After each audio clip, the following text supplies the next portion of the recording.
Hello, everyone. Good morning, good afternoon, and good evening, and welcome to our Business and HR Strategy and Budget Planning Summit. It's so lovely to be here with you today. I'm Malvika Jetmalani, dialing in from Chicago. I'm the founder of Atvis Group and Women Shaping AI. Today is day 2 of our summit, and our topic for this session is HR technology investment prioritization. This is a very timely discussion, of course, given that in the age of AI, most HR teams are rethinking their tech stack and investments.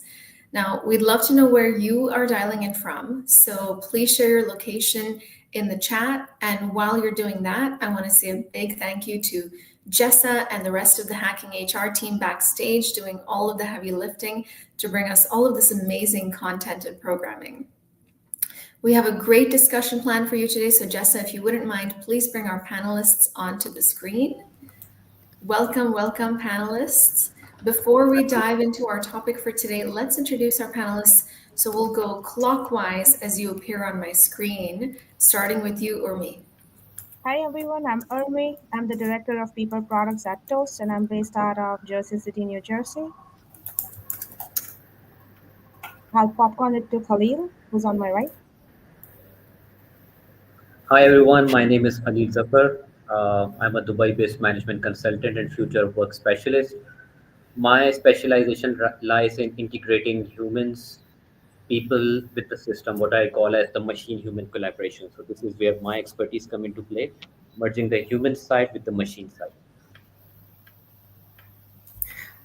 Hi everyone, I'm Anjali Menon. I'm dialing in from Malaysia, from very far east from where all of you are. I work with the mining and minerals company as HR director. My specific focus has been driving transformations, which have been essentially about business model changes, integrating technology and cultural aspects as well. Happy to be here. Everyone, I'm Natalia. I'm Dubai based and Chief People Officer for Allsop and Allsop Group, which is a real estate group that operates in the United Arab Emirates with a lot of experience in tech startups and traditional industries. And the core focus of my role is to not only build but drive a people centric agenda at a very fragmented and large industry. Great. Welcome to all of our panelists and welcome to all our listeners. We have people from Omaha, Puerto Rico, South Africa, Central Indiana, Texas, and so on. So truly a global group here, and I can already tell this is going to be a great discussion. So we're going to dive right in. We're not wasting any time. Natalia, I want to start with you. For those who are first-time leaders or finding themselves in a position to make these types of decisions for the first time, where can they start and how should they think about prioritization of HR tech? So Natalia, we'll start with you, and then others, please feel free to unmute and chime in as you'd like. Of course, I think when it comes to where to start or where to define money-wise and budget-wise, what are the battles that are worth signing up for, I say always start with the basics. payroll, compliance, and a simple and manageable HRIS system. I think that's the grounding, that's the ground stones. And then you build around what directly impacts hiring. If the company, or if in your experience, if in your scope, you do need to look after recruitment, or you're overseeing a hyperscale, and then you look into what impacts hiring and retention without overcomplicating. And I will emphasize on the overcomplication, because I think you always need to solve for today, choosing tools that may scale. But if it's 0 to 1, you cannot complicate. It needs to be very easy for you to manage, easy to implement, easy to sell. If you need to sell too much at that stage, then you may not need it.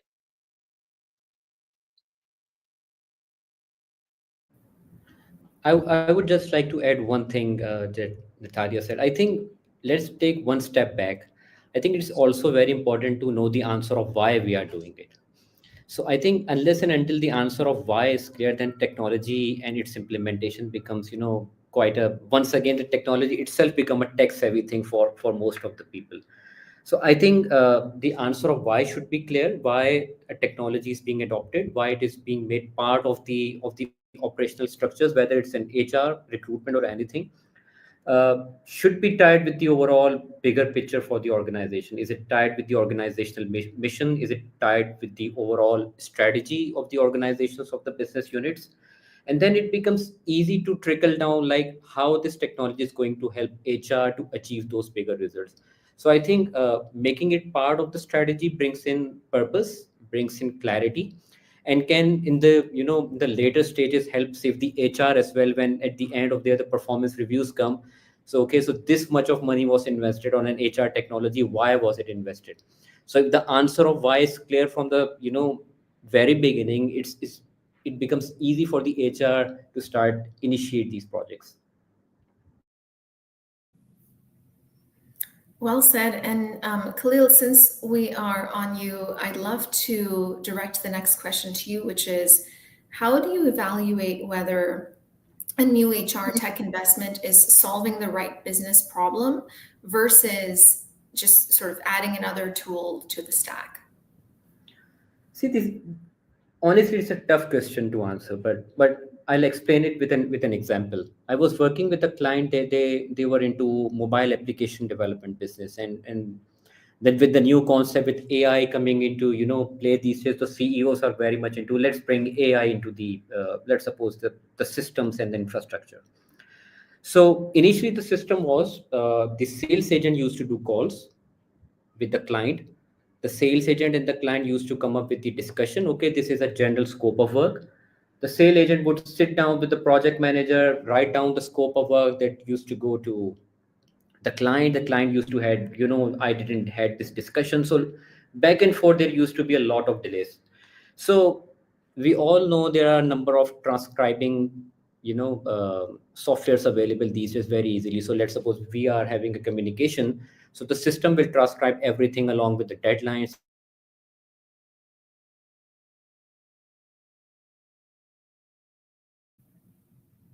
Did Khalil freeze for everyone else as well? Yeah. Okay. Yeah. Hopefully he will be back. While we wait for Khalil to come back, I want to remind everyone who's listening in, please share your thoughts and comments in the chat as well as we're discussing these topics. We'd love to learn from you as well. And while we're waiting for Khalil, Anjali, I want to direct a question to you about the APAC region. Given where you are based, you're navigating diverse markets. How do you approach tech investments that work across different regional needs? I think where we start from, and I will also pick up from what was being shared by Khalil briefly, we need to always start with a business strategy in terms of what is your immediate requirement, or what's the pain point you're trying to address. That's the first thing we try to understand. And then the second point is we need to understand the geographical situation of the specific country.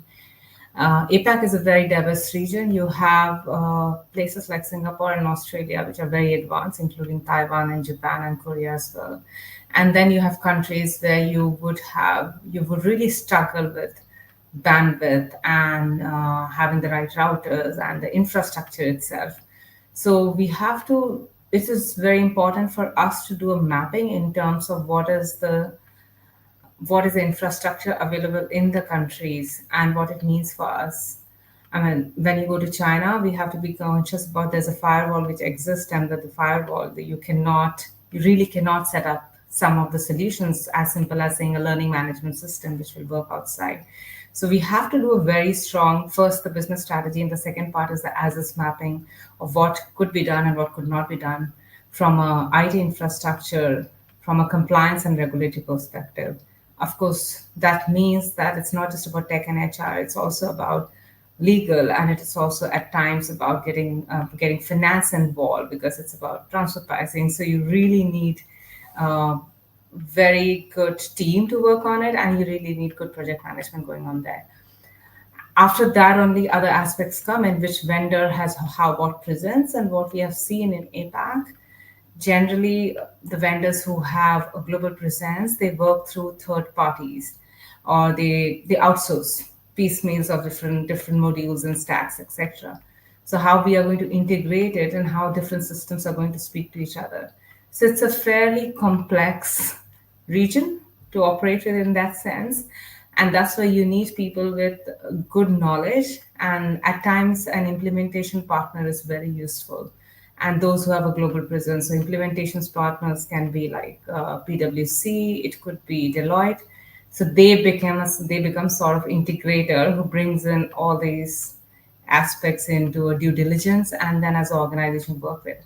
Otherwise, it could be quite complex if you do not have the size and the scale to or the manpower to do it yourself.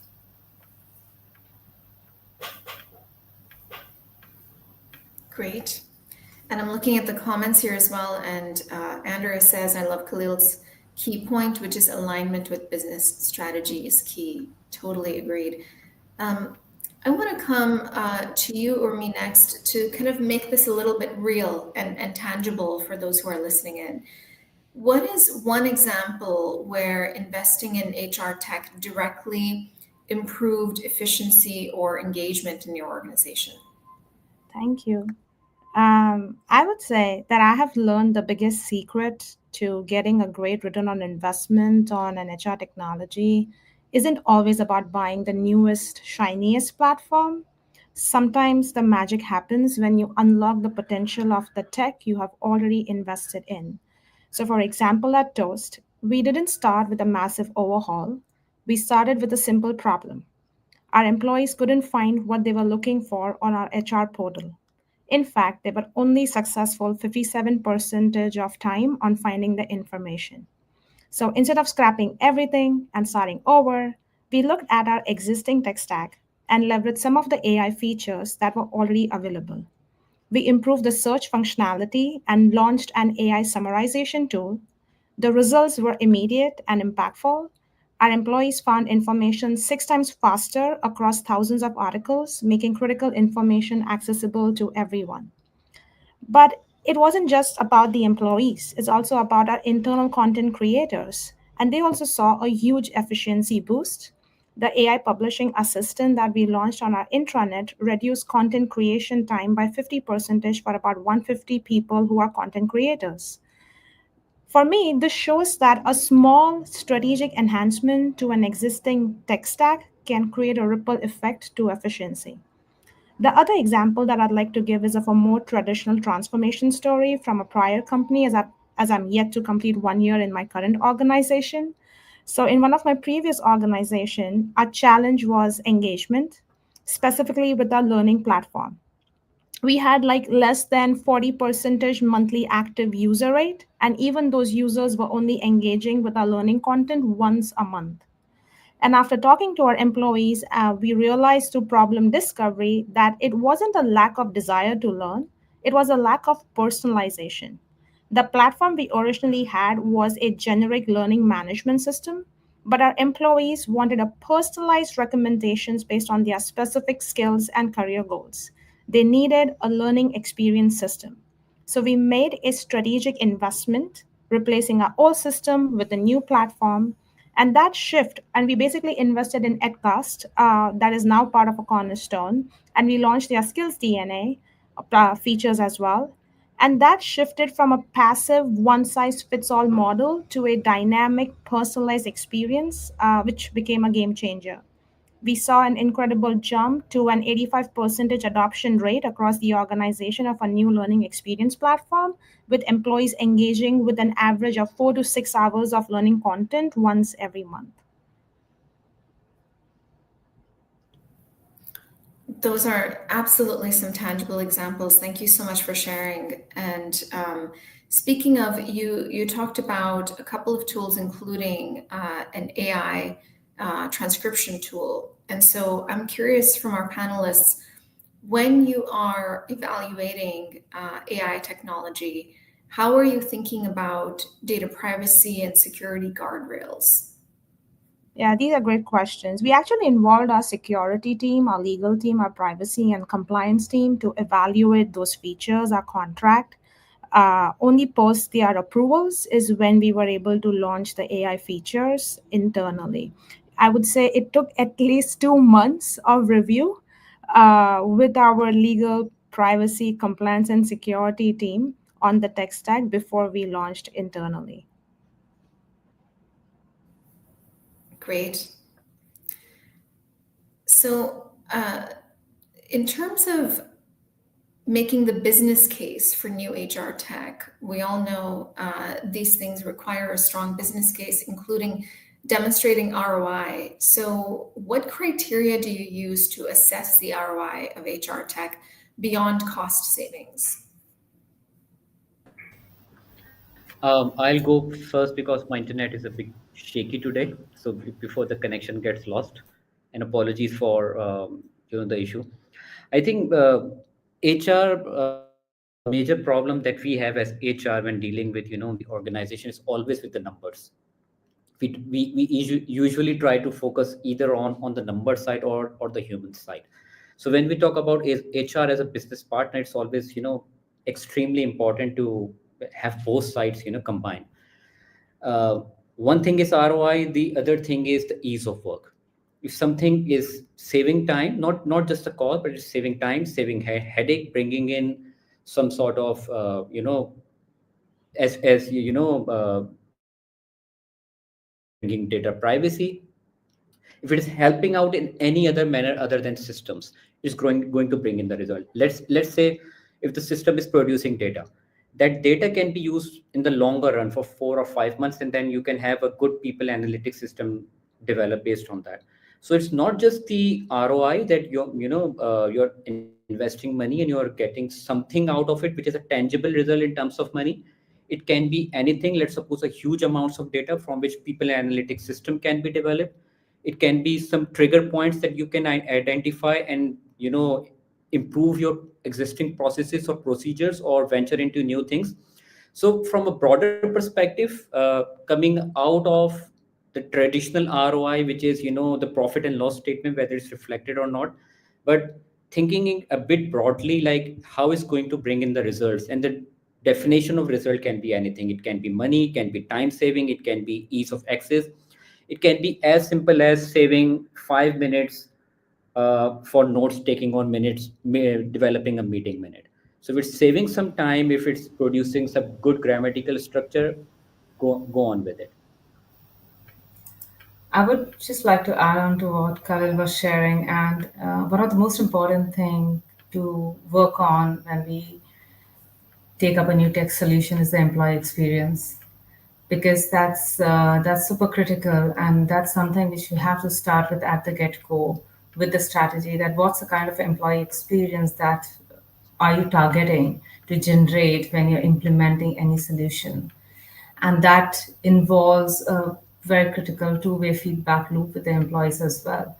So getting the employees involved to understand their needs, and then clearly defining what would be the experience that you are trying to achieve, and ensuring that at every point of time when you're establishing a change management plan, which should go hand in hand when we are doing any kind of transformation, if it's tech or if culture, etc., communicating to them so that expectations are aligned, because most of the solutions, I don't think in my experience in past 20 years, I've seen they delivered more than 60 to 70% what we expected them to.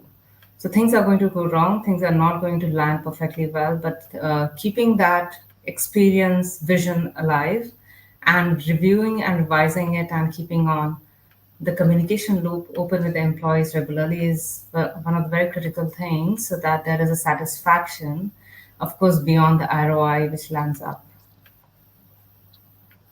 I would just add one thing connected to what Halil first answered and the first question, which is I think ROI in HR tech is easy to look at the numbers and it's easy to look at, okay, are we saving anything, even if it's time?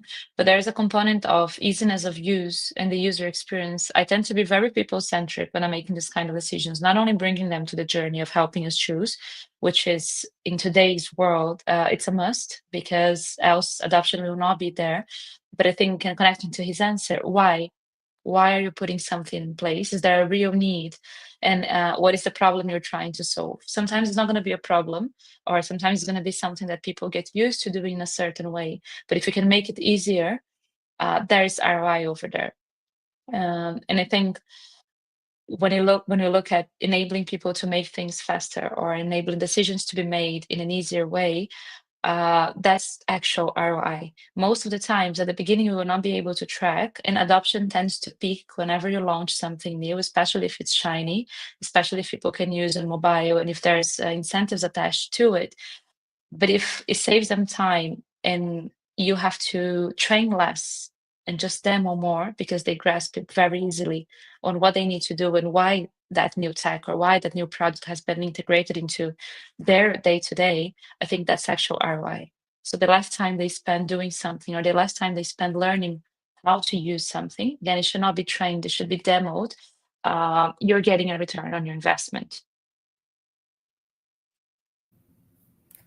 Well said. And so, speaking of adoption and involving employees, what role should employees and leaders in the organization play in shaping decisions about HR tech adoption? Yeah, I can take that. From my perspectives, employees shouldn't just be the end users of the technology. They should truly be an active co-creator. I'd say the most effective way to ensure successful adoption is to involve them from the very beginning. I recommend this basically by forming a voice of customer committee and engaging them throughout the entire process from problem discovery, which is to your interviews and focus groups, to solutioning by involving them in A B testing of your top selections or solutions, and finally to change management, where one can consider empowering them to be champions and drive adoption across the organization. I have found this approach is not just about improving technology, but it kind of builds trust and ownership of the new technology. Just one thing. My question always is, who manages and who leads the processes in an organization? I'm not talking about the top leadership, but it's being run by the employees. So employees are the one who understands the process more than their managers and their leaders. So if tech is there to help you out with the process management or improving the process, anything. Now, process can be a recruitment process, can be a performance management system, it can be anything. So the feedback of the employees is extremely important. If employees can manage the tool effectively, the HR tool is going to have an impact on the upper level of management who are managing the teams, and then ultimately to the business unit level. So now the leadership needs to have an open mind. Okay, let's take some very good feedback, have an open communication, whether this technology is in line with our process and what we are looking at. So with an open mind, look at what the employees needs are and what our internal needs are. So there are hundreds of over the counter tech tools available within the market, but can they be customized based on your process? So this is the extremely important thing. So the role of employee in terms of the feedback, in terms of a candid feedback is extremely important. And leadership needs to have an open mind. This is, one of the key leadership traits. You need to have a good communication system with your employees. And by the way, tech adoption is itself a highly sought after skill these days. So all those people listening to this, wonderful discussion, have this skill set development. There are consultants out there, and in the future more and more tech is going to come into the workplace. So if you want to adopt something, you need to understand the change management process, how to integrate the systems, how to take feedback from the employees, how to communicate to the leader. So entire chain needs to be linked at one place, at one point, at a common point. I think that just adding one thing, there's a point into after you implement something, because what I see a lot of companies doing is you take a lot of employee feedback, you bring them with you on the journey of choosing new tech, deciding how that's going to play out, deciding how to integrate. But then after things are in place, they become just users and no longer feedback providers. So they can be ambassadors, but I've seen that happen in a couple of times where they just become users and they either forgot that they were part of the journey or it's no longer a thing. Something I've learned is, and I always ask myself, if we switch this off, a tool that was properly planned, that we had a lot of change management going on, an investment that was put in place, if we switch it off tomorrow, does anyone suffer? Or does anyone have to work differently because of that? And then, okay, if the answer is yes, who suffers most? Is it HR? So to Khalil's point, because if HR is the one that suffers, maybe we're probably looking at some process legacy and things were not thought correctly. But if it's the business, the one that suffers, or a specific team within the business, then it's something that is worth maintaining and is worth revisiting. And then I think it was Anjali that mentioned that something that is maybe already part of your tech, HR stack, something that's worth reinvesting on it or rethinking and reutilizing to bring it to life again. But if the business would probably not notice if a tool is out of the blue, switched off, then it's just another tool. And it either needs repurposing or it needs revisiting to understand if the decisions that have led to that implementation were the right ones, to see if it keeps on solving the initial problem statement. Well said. And I'm looking at our comments here as well. And Karen says, this is actually a great practice. Having the end users test the tech and give feedback as it's being implemented is very helpful. I'm sorry if I'm butchering your name. Ain says, introducing culture of change in strategy. And then another person said, well said, Urmi and Khalil, we often forget about the feedback from the day-to-day users. So this kind of leads me to my next question, which is this idea of treating the employee experience as customer experience and borrowing best practices from customer experience teams. So when you think about this from a customer experience perspective, what lessons can HR borrow to make HR tech feel more intuitive and user-friendly? I can take that one. I think it's a very quick borrow from product design and from our own utilization of any technology nowadays. Fewer clicks, it has to be intuitive. Again, less training and more demo. If it's easy to use and I can find myself very quickly, mobile first, instant feedback. I can find what I need and I can ask questions without having to think too much.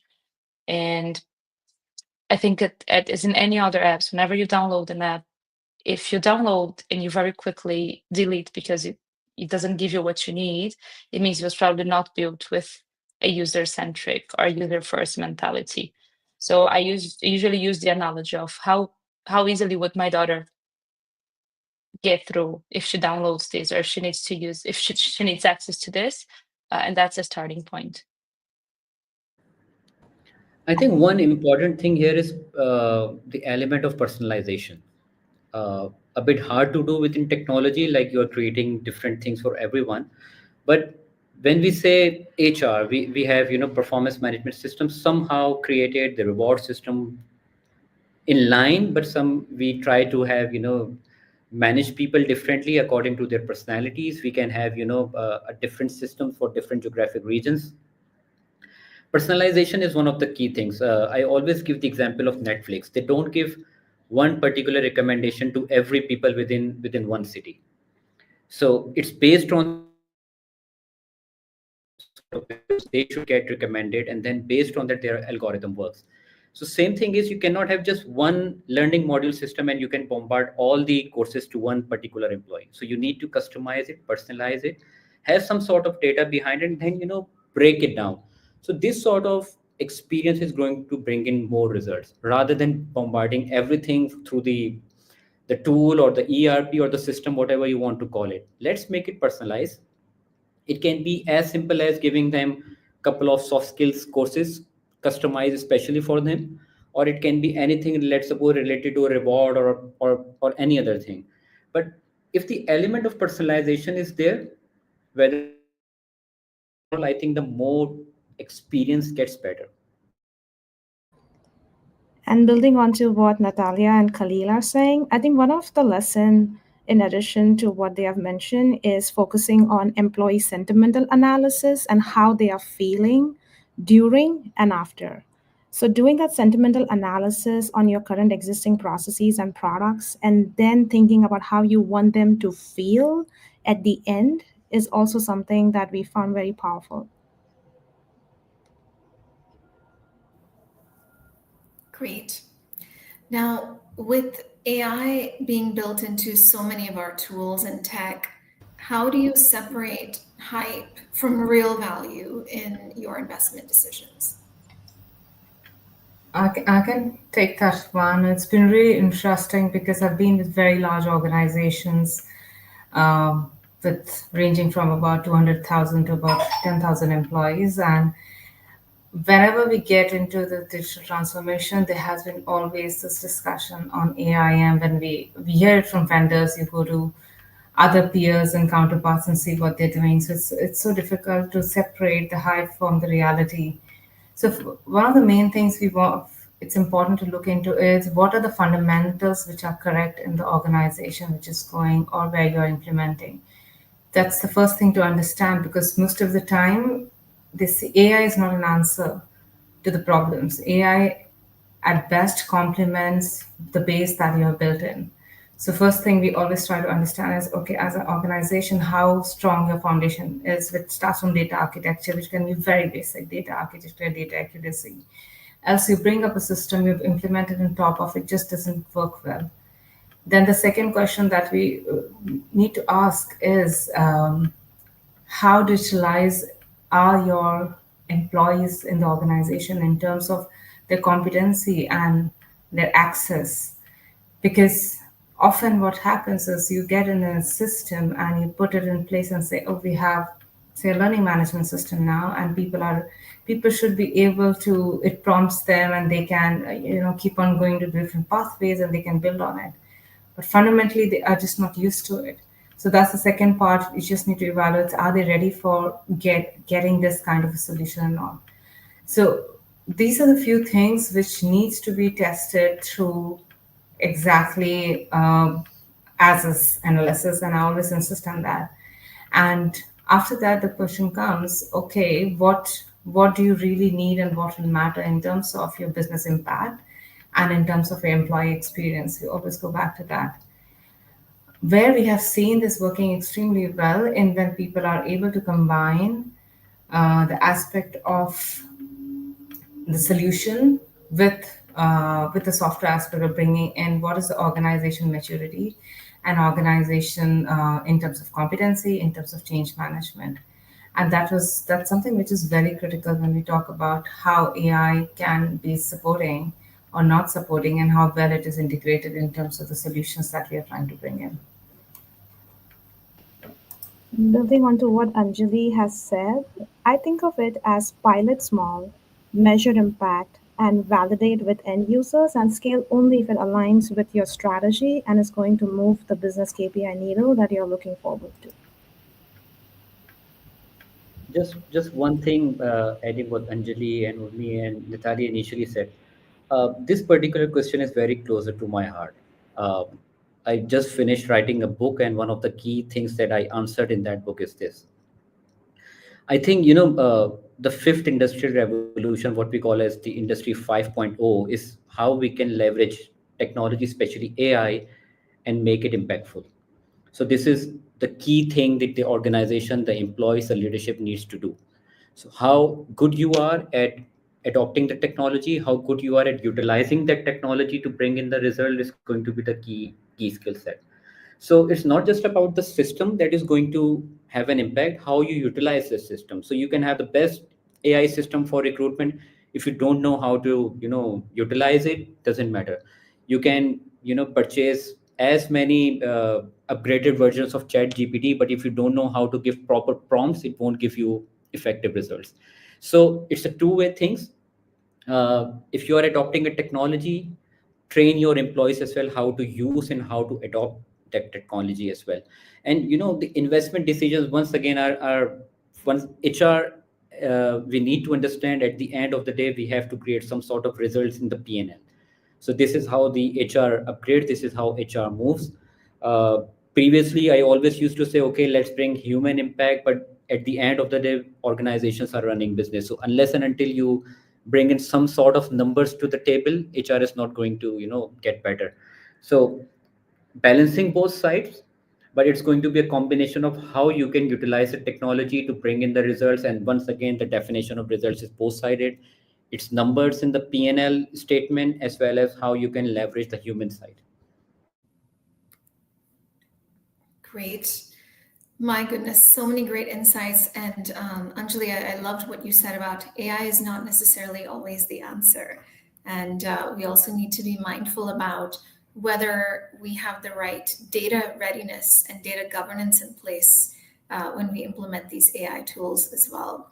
So this is my least favorite part where I have to remind everyone that we have 5 minutes left. So thank you everyone in the comments for all your wonderful insights. Let's make these last 5 minutes super impactful. So panelists, if you had to give only one recommendation to our listeners about prioritizing HR tech, what would that be? Let's go this time in reverse order. So we'll do Anjali, Khalil, Urmi, and then Natalia. I think I will go to the fundamentals of putting in a payroll integration system and a data accuracy in place to start with, because that's the problem I always encounter everywhere. If there's only one choice, that's the first thing I would try to do. Yeah. I'll take a bit of a different route. I'll invest in upskilling the employees, because I believe unless and until you have a team which is willing to learn anything, and with technology coming in at a rapid pace, you need to learn something and things very quickly out of the scope of your job. So something that enhances the skill, it can be upskilling, it can be reskilling, it can be anything, as long as technology is helping you with developing skills. This is, I think, the most my most favorite area where I would be investing in the coming 12 months, something that enhances the skill set in terms of the performance, in terms of the values of the people. Amazing. I'd build on to both Anjali's and Khalil's answer. If I had to choose just one area of HR technology over the next 12 months, it wouldn't be a new platform. It would be in agentic AI and hyper automation. Here at Toast, we went through our upskilling opportunities of upskilling all of our employees on AI, and we have seen the early results. And the way we did that is through AI hackathon. And the kind of solutions that came out after upskilling an AI hackathon, we are going to be investing in those platforms. And I feel like this is the fastest way to drive personalized recommendations, unlocking engagement, and boosting productivity. And I think it would be fundamental a shift in how HR operates with human and AI partnership in executing work. And at Toast, we are thinking of investing in a unified AI assistant that would sit on top of all of our HR systems to drive personalized answers to our employee queries, as well as invest in knowledge and action agents to handle the repetitive tasks that bog down our people operations team. I would, adding to what Urmi just said, I think we need to teach to integrate AI into the ways of work. It's not about using AI to work or replacing tasks that you do with the help of generative AI, but integrating it and upskilling people on that end. But one thing that I think no one has mentioned, but I find particularly important for investment over the upcoming year is data.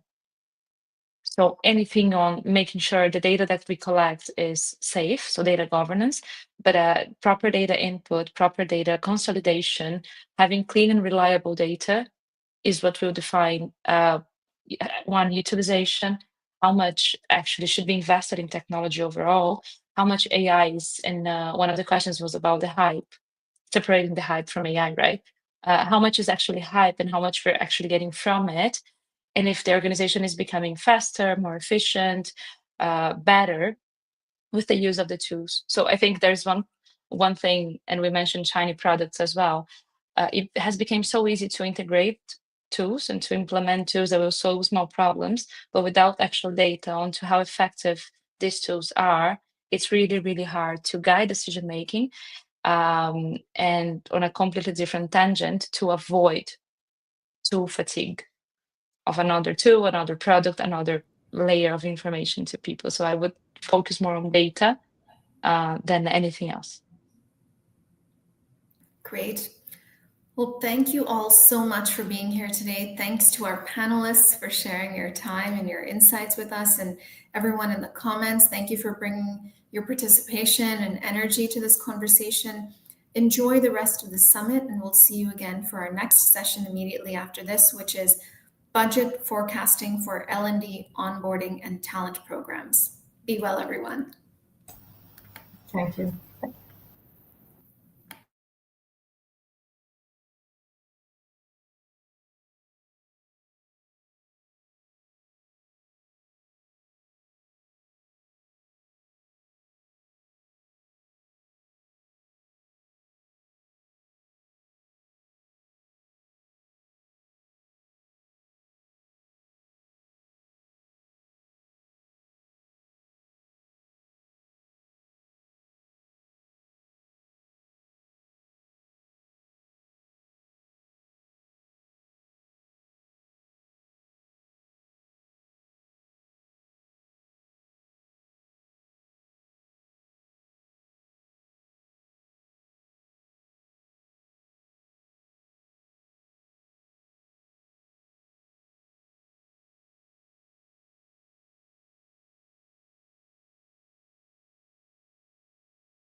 Hello, and welcome to day 2. This session is on budget forecasting for L&D onboarding and talent programs. And in just a moment, each of the panelists will join. I'll give them an opportunity to introduce themselves, let us know where in the world they are calling in from. And I promise you, this is going to be an exciting morning. So let's get started with my top right, which would be KK. So KK, if you would just introduce yourself, tell us a little bit about yourself and where in the world are you calling in from? Yeah, I'm calling in from Queens, New York, where I'm from, and where we're located at Ava Labs, which is the company I work for. We're a crypto startup in Web3, and we're building the Avalanche protocol. And yeah, very excited to be here today to talk about this. Excited to have you. I will be there in just a couple of days for the US Open. So yeah, good to see you. All right, next we will go with with the name like Renika. It's one of those things like you want to make sure that you're pronouncing someone's names correctly. So is it Petronilla? Petronilla. Petronilla. Okay. Yes. All right. Tell us a little bit about Yeah. yourself and where are you calling from?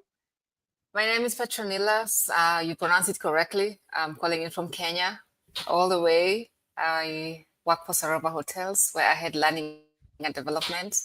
I am also a certified coach. I love seeing into people's development, personally, professionally, career-wise. Yeah, so very glad to be here. And looking forward to chat with you all. All right. Welcome. Glad to have you here. And then it is Julie, correct? If you could tell us where in the world you're calling from and just a little bit about yourself. Good morning, good afternoon, and good evening. Yeah. I'm Julie Young. I am the founder of a coaching organization called Insight Leadership Solutions. But prior to that, I was the head of learning and development, talent development, actually, for a regional bank here in Colorado.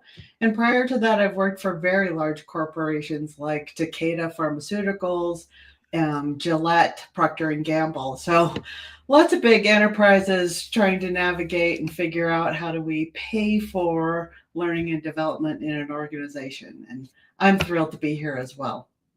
Yeah, excited to have you as well. And again, I'm Renika Weston, and it's one of those 6 degrees of separation. I too am an executive coach and spent many years in the biotech space, initially carrying the bag and then worked in talent development, was the VP of talent development at a mid-sized biotech company in the Silver Spring area. So excited to have everyone here. And I say we just jump into the questions if you're okay with that.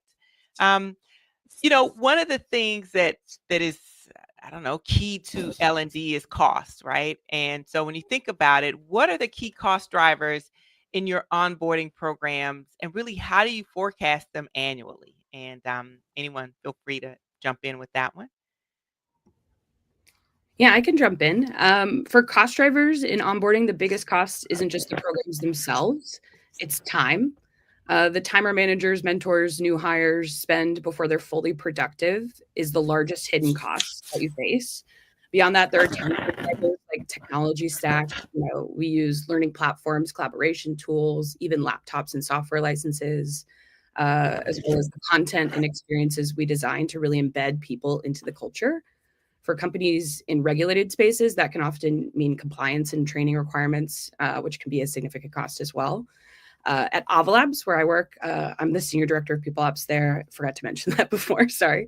But we look at onboarding not just as an expense, we look at the time to productivity as a return metric. So if we can shave off, 2 months of a new hire's ramp time, that's worth far more to the business than the program's line item costs. When I go into a meeting with finance, team requesting budget for an HRIS system or an onboarding program, that's the baseline metric I focus on to gain their buy-in and really understanding impact. Yeah, I love that. And it sounds like you've got to tell a really compelling story to make sure that that comes across. You said one thing, and I want to double click on that, and maybe everyone would be willing to respond to it. One of the things you said is really indoctrinate people into the culture of the organization and onboarding. How do you gauge that? How do you really know if you've done a great job of that, if you've been successful with that? Yeah, for me, it's you have to get a pulse on the employees. So surveys, forms, asking, having conversations with them. Part of what's cost efficient too is you have a lot of staff that can like train your incoming staff. So there's a lot of like free spending there of, yes, it's time away from them, but ramping up again is definitely the priority. So I would say really focusing on the feedback is paramount to reiterating the process and making sure that you're as effective and productive as possible. Yeah, thank you. Anyone else want to add anything? Petronilla or Julie, anything to add to that? Yeah, I would add two things. You go first. So, cool, thanks. I would add two things. I'd measure it by seeing how you are adapting to the values of the organization. And that, of course, would come in from the pulse, like the pulse survey that you keep on doing. So are you adapting the values? Are you living the values of the organization? And how long is it taking for you to get to live to these values? That is one. But going on to your previous question, one cost that is never looked at, or is looked at, yes, but people don't want to talk about it, would be the cost of living, because yes, if you don't onboard properly, then they leave. If they leave, then what happens? You'll take like a lot of time to start from the beginning. And that's why onboarding is really, really, really, really critical, mission critical.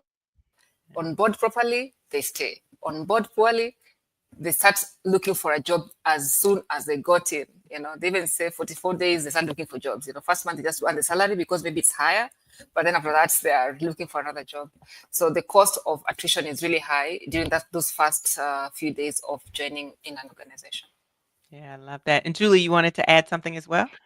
Yeah, I was going to say similar, that when they decide to leave the organization, or conversely, when the organization experiences that organ rejection, if you will, everybody's on their best behavior through the interview process, but what happens if we haven't really vetted them, onboarded them, matched them with the culture?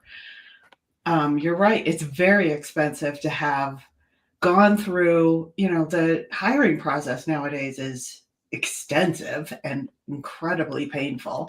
And then if the onboarding doesn't work and they're out, what have we lost from time to productivity, as KK said, but just the fit issues and the lost productivity because the project didn't get up to speed or whatever. Really expensive stuff. And finance doesn't always think about that. So we have to lay that out for them and give them ideas on what that metric looks like. Yeah. Love that. True that. Maybe just to pull into it as well. One thing people say that if ignore ignorance, then what's the cost of ignorance? So it's the same thing. Sometimes it takes you to just convince finance to look at the other side of not doing a proper onboarding and what it would cost the company, and with the matrices that they understand, because clearly they understand the data more than they understand the words that HR and L&D people love using. So it's putting things in correct data for them to understand and move on to the right spots. Love that. Love that. I want to just follow up. We were talking about the cost and sort of doing it right. And I'm just curious, and Julie, you said a couple of things that made me think about this, but from your coaching and even leadership development work, what budget forecasting mistakes do you see organizations make most often? Ooh, budget forecasting mistakes. I think one of the things is this notion of, well, we've always done this. And so we just keep doing the same, fill in the blank, presentation skills, communication skills. Not that we don't need those tools, but are they still relevant, and are we seeing an impact for our typical sort of curriculum we always run? So are we going back and really assessing, should we still be doing this, or should we stop doing this in order to invest differently? So I think that's a mistake that, we've always done it. So it's always in the budget, is one of the things I've always tried to, do a really good job of going back and looking at what's working, what's not working. Yeah, I love that. And the conversation we were having about finance, when you do that and you help finance to understand that that is the rigor that you're taking and looking at your budget on an annual basis, then it helps them to be a little bit more confident and think that you're not just putting numbers before them that you've always done and expecting to get the outcomes that you've always gotten, which sometimes That's is a great. great point. How can you even make that better? Anyone else want to add anything to that before we move on? Yeah, I'd like to add one thing, and I think Keke could have mentioned it. There's one cost that we don't normally look at, and that would be the cost of training and technical outfit training, or out of sessions for training to induct and orient the people who are coming in. That's a big cost. It's the time, it's the energy, it's the coming up with all those things, but you don't put that in black and white to say that you're going to spend one day, which is equal to one salary, which is equal to X amount. That is never put down, which is also a big cost that is normally not thought about clearly and not put in black and white. That's one thing I'd add on to what Julie mentioned. Thank you. No, go ahead, Julie. Okay. So I'm going to build on what you said. There was one organization I was in where we actually figured out what it took to run the talent management process across the organization. Headcount, time, communication, training, et cetera, et cetera. And we didn't we realized, and this was the case we were making for an additional headcount, that just running performance reviews, career development, et cetera, took hours, days, took a whole head plus in order to manage the communication and all those pieces. And doing that analysis really opened some people's eyes about what was involved. So it gave us rationale for how do we streamline this set of processes, but it also gave us rationale for investing in additional headcount in order to do this well. Yeah, so it sounds like being really close to the numbers and L&D is really important. Of course, we got to be connected to the people, but we really need to make sure that we're connected to the numbers. I'd like for you all to put your creative hats on. And I know in L&D, I got confidence that we're really creative people. So share with us, what are some creative ways to stretch limited budgets without sacrificing program quality? Anyone have any specific examples that they could share with the audience around ways that you stretch? Okay. Yeah, I would start on that. And I start on that maybe because I've faced a lot of that currently being in L&D. So you plan things nicely, you look forward to doing things, but then things don't work. So one thing I'll do is build up and use up my internal resources, because they have a wealth of knowledge and they're only dying to share the knowledge that they have.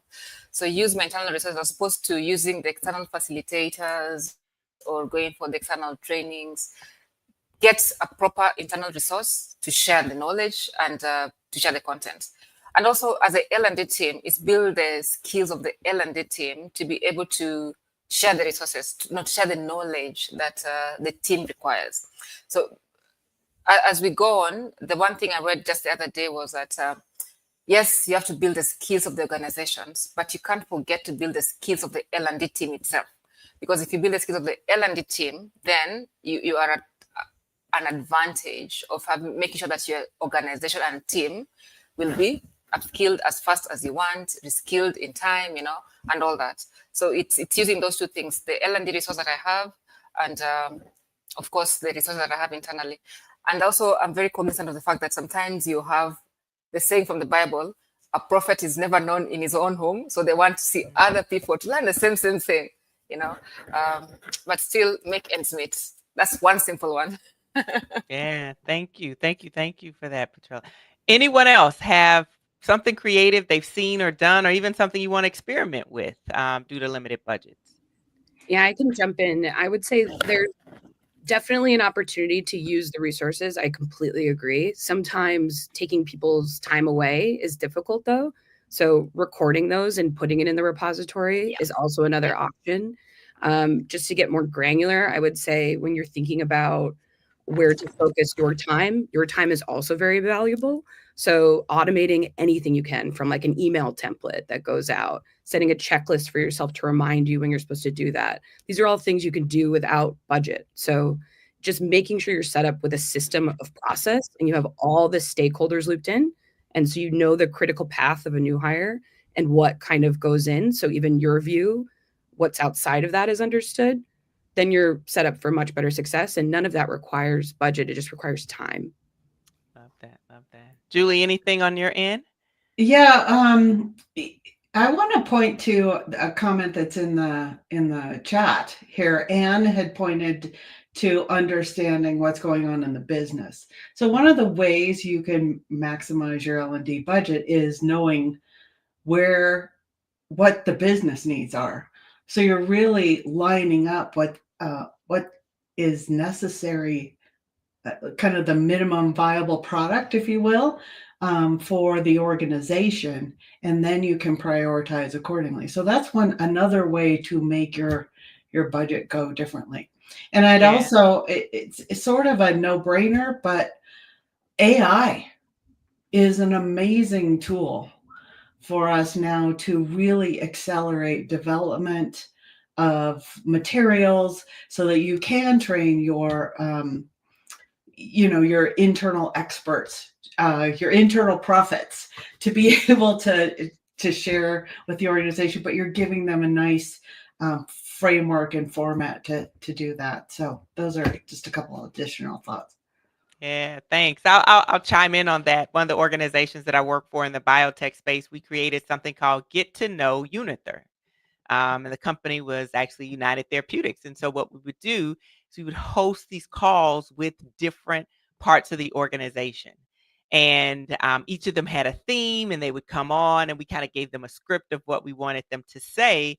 And then to your point, some of them were recorded. We like to have those live, but we would always record them in the event that someone could not be there.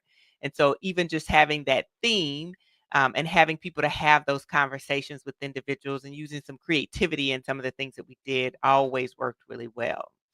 Talk to me a little bit about, go ahead, Julie. What you said is such a great point around the, get to know the organization and then reusing that content. Where, because there's people in the organization who don't know what that group does. And so not only just your new hires, but other people in the organization can benefit. So just that constant, what have we got? What can we reuse is another thought. I'm also curious about budget forecasting because, that's a big part of the work that we do. And one of the things that you all talked about was understanding what it is that we've done in the past and what it is that we need to do in the future. How have you really been lockstep with finance? Any specific things and maybe key points you could talk to those in the audience about how to understand the financials more, how to understand forecasting more, and even how you've aligned with finance? Yeah, I can hop in. I'm very fortunate to have been poached from Grubhub by our CFO. So I have a very close relationship with finance. And I recommend that those who don't try to make that happen. It's really important to be their friend and their support system. So in how you communicate with them, you don't talk about numbers, frame it as this program reduces ramp time by 2 months, saving us X productivity. You have to speak their language. and really talk about ROI, return on investment. Like that's something that they're going to want to see. They're those analytical thinkers. They're thinking of numbers. And when you're forecasting, you should really devote time back to headcount planning and how cost per hire is affected. If you're hiring 100 people that year versus 5, it's very different what you're going to ask for from a budget perspective to devote to onboarding specifically and learning programs around onboarding and ramping people up. So for those that are in the high growth phase, it becomes paramount to have a structure in place and really think about, again, that critical path. Onboarding is like a product. You're basically selling the company at entry. Recruiting's done their job up to a certain point, and now you're taking over, or you've done the whole thing from recruiting to end. Regardless, it is something that you have to really get buy-in at the finance stage, not just the executive stage, on why it's so important. And it's not just money. You can then communicate, at a culture level, an engagement level, and a retention level, why it's so necessary once you do that. Yeah, I want to double click on something. It may not be at your organization because it doesn't sound like it is a huge conglomerate, but how do you have conversations with departments, or have you had conversations with departments where they seem to be taking up a lot of the onboarding budget because the retention rates are not that great in that department and you got to keep bringing new people on board? Or maybe it's just a function of the way that department is. Have you had those types of conversations with individuals in the past, and what's that been like? I personally have it just because we are a smaller organization. We're only just under 300 right now. So we focus more on we're actually building out a Confluence page, like repository right now for every department to focus on really these are the needs at the individual department and sub-team level of how we communicate, what we're responsible for. Here's our leaders, here's our scope, here's the tools we use. So that way other cross-functional teams can then fully realize that and where the impact is. And it helps cross-team communication as well in the sub-team level. For us, it becomes then a focus on the larger groups like BD, marketing, and engineering. What are their onboarding scores looking like? Where can we focus their time and energy, and what feedback can we give them so that they can make an impact better at hire?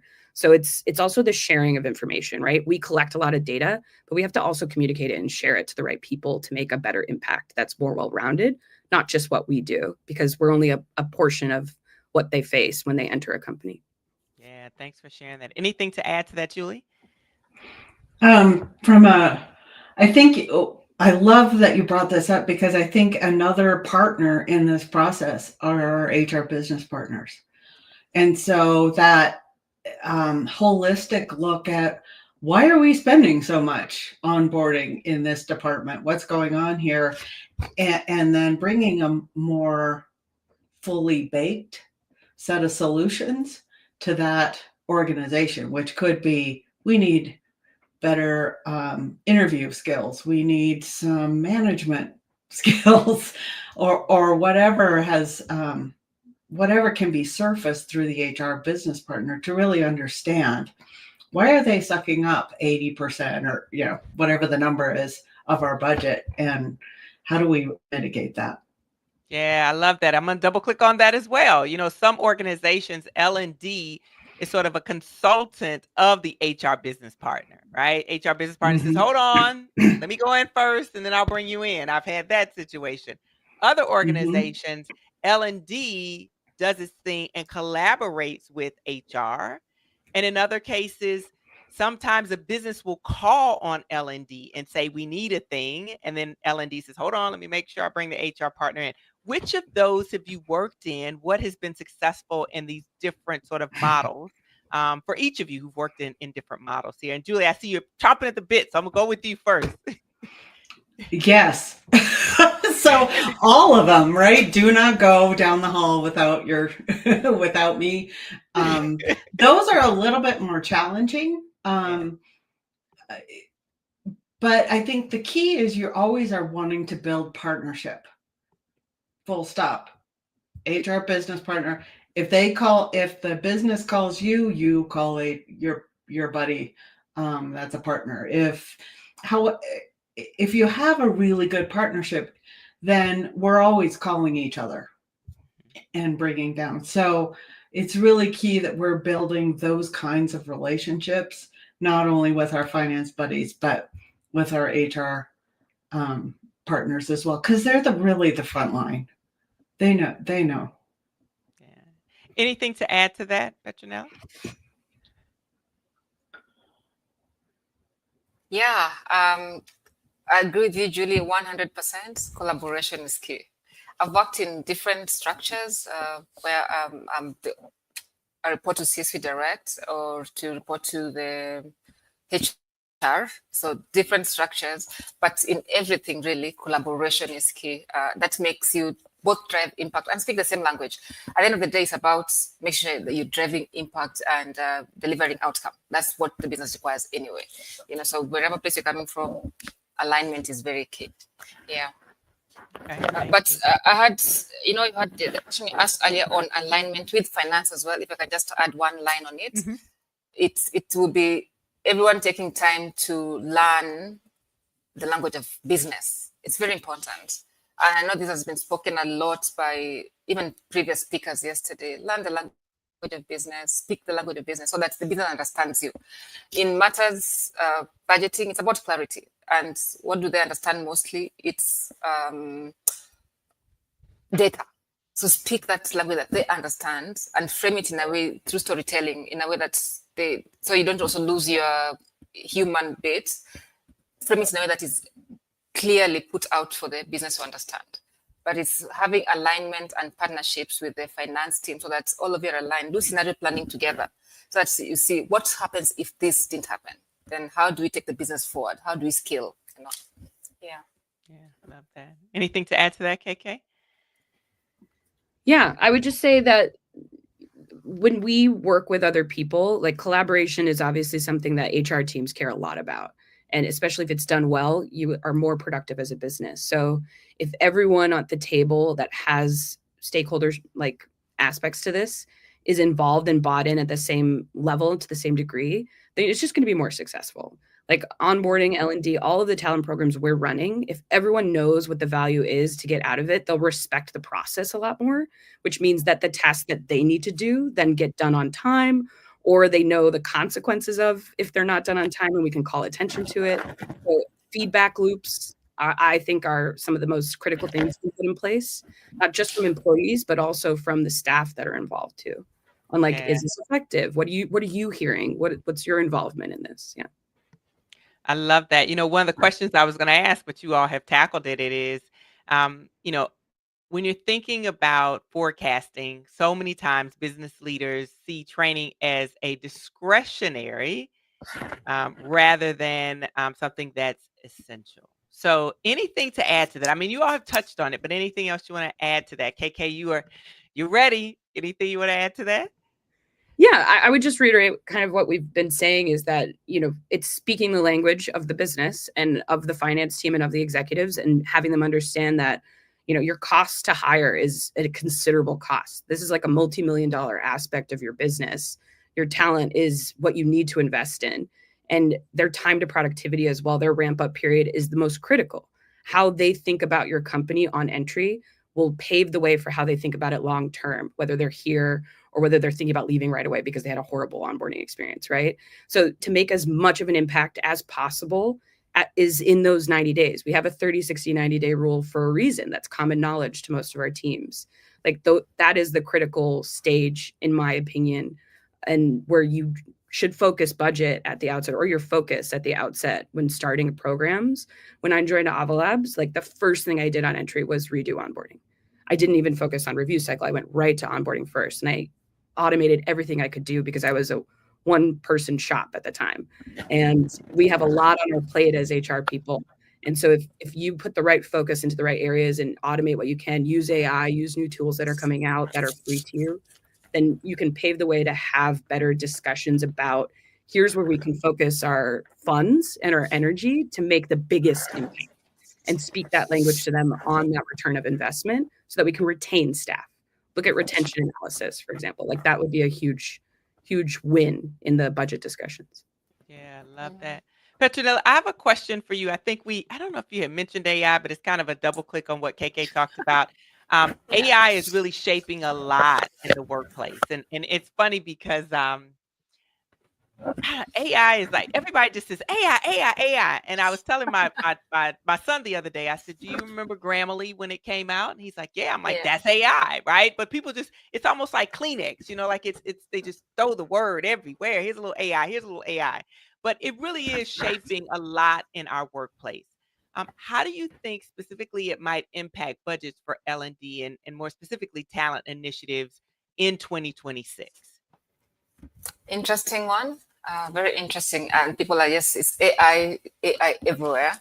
The other day I had a debate between my two girls who are very young talking about AI. So I see a shift in spend, because of AI. And what do I see? It's not shift in spending it's not shift in terms of cost, but shift in terms of augmentation. Why do we use AI? We use AI to increase efficiency, make sure that there's no repetition, but to augment the workforce and augment the human in the workplace. So that's one thing that's going to happen. So a shift in how the spend is going to be crafted. Do we spend more money on routine processes, or we spend more money in reskilling the employees so that they can even easily use AI themselves, even to train themselves, as opposed to waiting for the training manager to do the trainings for them. So how do they even do these things just themselves? I also see a shift in the, of course, the design of trainings. So not spending too much time on training programs as was done previously, but using AI. So more budgets allocated to AI itself, as opposed to the daily cost of training. That's one thing I would say. Yeah. Love that. Yeah. Love And then, that, of course, to ensure that we have efficiency in the workplace. So there's going to be a lot of efficiency gains coming up as a result of using AI in the workplace. Yeah. I truly believe that from an L&D perspective, we have the opportunity to lead the way. One place we sort of led the way, but we could have done a little bit better is, when we move to everything being virtual, because so many folks on the L&D team were great facilitators. And one of the skill sets that leaders needed in these Zoom spaces, in these virtual spaces, was to be great facilitators. You've got to watch the room. You've got to read the people. You've got to do all those things that folks in L&D and more specifically facilitators do. And so I think AI is another opportunity for us to lead the way. Yes, they're looking for the IT team, but how can we help with others with some of the things like KK said? Like, do I make sure that things are automated so that I can do that? And some of those things you can train folks internally. Tell me this, and then I've got one last question for you. But I remember my biggest win. I remember when someone came back and told me, I wasn't there because I wasn't at the board meeting, but there was a board meeting when I was in an L&D role, and the folks on the board asked the question, what are you all doing from a developmental standpoint with your employees, or something to that role, that I was like, they ask about L&D in the board meeting? And I was like, yes. So tell me the moment that you had like that, either maybe with the C-suite, maybe it was with the leader who just was not on board about L&D. But just quickly, if one of you have a story to share, or a couple of you have a story to share, that'd be great. One would be, I love what Richard Branson always says, that don't train them, they stay. No, train them, they leave. There's that analogy that he says, if you train them, they stay, you train them, they leave, something like that. So once I had this tiff with one of the C-suite leaders, and our retention is very high. So if our retention is very high, then how do you make sure that our staff then keep getting to the next level every day? You can't expect them not to look for training or to train themselves and to get to the next level in terms of learning. So there was this opposition of there's too many trainings going on. But then the team themselves said that, yes, that's what's keeping us here, because we are learning, we are improving, she keeps us busy, So yeah, that was that moment. I love that. Yeah. I love that. KK, any successes for you? Yeah, mine's a two-parter, but ultimately it was winning over the finance team for getting an HRIS system. We use Rippling, and I'm a big supporter of efficiency in my work streams and how I work, because time is money at the end of the day. And, it's a luxury item at this point when it comes to where you can focus. And so I think for me, it was when we were arguing, like, here we can build out workflows, automate so many things, from like tasks for them to complete, reminders about, virtual training to take on our platform. We can build a learning library in the platform for them to access at any time. Like, these were categorically like large improvements we could make for the experience, the employee experience, and what that looks like for them and how they feel on entry. And like arguing for that and getting that was such a big win for us as a team. And then on the flip side, once we had it, we then thankfully got like a yearly annual review from Rippling, which they were so lovely. Our account managers were amazing there. And they showed us, like, here's how much money you saved with all the time you saved. We had over 90 workflows automated. We had, I think at that point, probably like 10 learnings that we've made and like manufactured ourselves in the library. And, everything that the touch points happen, all of those take considerable amount of time. I would not have done them if I didn't have that tool available to me, because it just wasn't physically possible. I'm not Beyonce. I can only do so many things in a day. So it's one of those things that I was so grateful for, to see that return and be able to give the numbers and show, like, look, this is it. You made the right decision on us on taking this leap, and it's paid off exponentially. Yeah, I love that. Bet on us and just watch. I love that. All right. Anything for you, Julie? Anything that you said? Yes. Pop my collar. I had a similar board situation. We went from a succession plan that was a one-on-one conversation with the CHRO into the Excel spreadsheet, into the board, to a much more in-depth conversation with teams and understanding the greater depth of talent in the organization. And then through those conversations, recognizing what were the themes around development that were needed for that next gen level of leaders. The board was absolutely astounded that we could do that. That was, that's just, it's sort of table stakes, right? That's our job, to understand what our talent pipeline looks like and what are the development needs. And it was just, those are those moments where you're like, yeah, we know what we're doing and we're delivering value to the organization. Good on us. I love that. I love that. All right. We have 5 minutes left. And yesterday I asked a question. I asked individuals, if they were standing before Congress and they had to make a case about something, what would they do? So I'm going to ask you the same question. You are here in DC, you're in front of Congress, and you're making the case about one area of L&D or onboarding that has to be protected in the budget, no matter what. What would it be and why? So give us a minute and a response. We're about 5 minutes. So just take a moment to think about it. Standing before Congress. It is you, and maybe you're arm to arm with folks on your team. It could just be you. You got to tell them one area of L&D or onboarding that has to be protected in the budget, no matter what. Petronilla, we have flown you all the way from Kenya over here for this. So just saying. All right. So what would it be? We'll start with you. What would it be? Wow, what would it be? It would be onboarding. Right tone sets the team for success. Set the team for success. Set the team up for success. They'll excel. There'll be no costs. Set the team up for failure. You'll have so many costs coming back to you in terms of recruitment. They're not settling in. So yes, much as I am in L&D, but I still do both, yeah? So onboarding, get onboarding right. Is there one specific area of onboarding? Go around, come back. Okay, all right, we'll come back. KK, what about you? Choose one area of L&D or onboarding that you got to protect. Got to be in the budget, no matter what. For me, it's that automation piece, those workflows I made. Like I mentioned them, they were my big aha moment. If without those automations, it loses so many touch points with the employee that set them up for success, that have really curated a much more well-rounded path for our new hires coming in.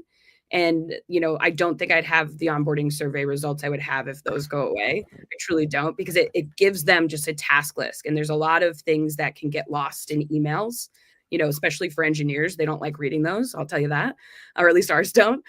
So for us, if we can automate like a task list or some type of functionality that's like, oh, now you take this training at 30 days instead of at your first day, because you're drinking from a water hose. There's too much information going on. So it's scheduling those things out that takes so much work off my plate without having to remember. I would fight for a lot for that. Yeah. Okay. All right. Thanks. What about you, Julie? Oh my God, this is so. I agree with KK, Petronella. Those are table stakes in a little bit in my mind.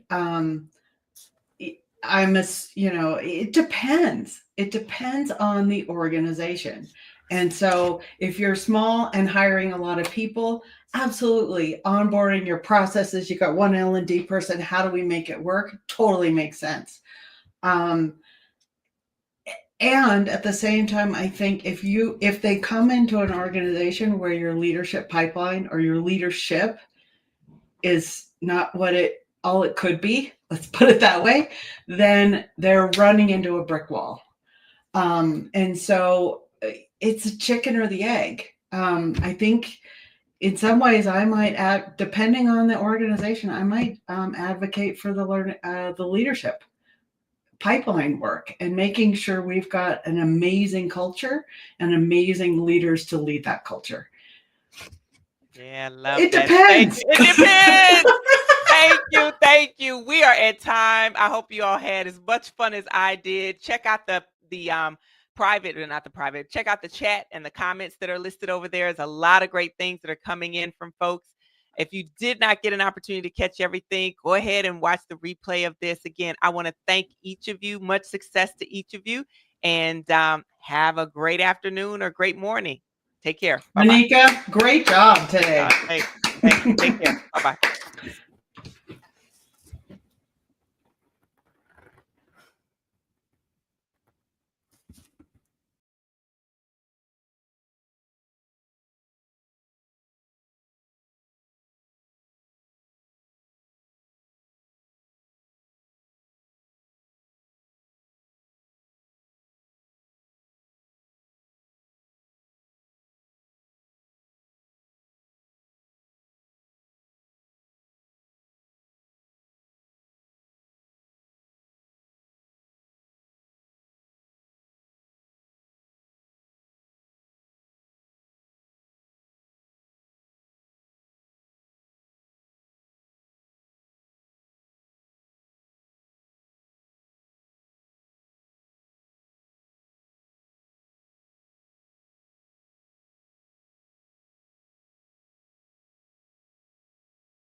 good morning, good afternoon, and good evening, and welcome back to our Business and HR Strategy and Budget Planning Summit.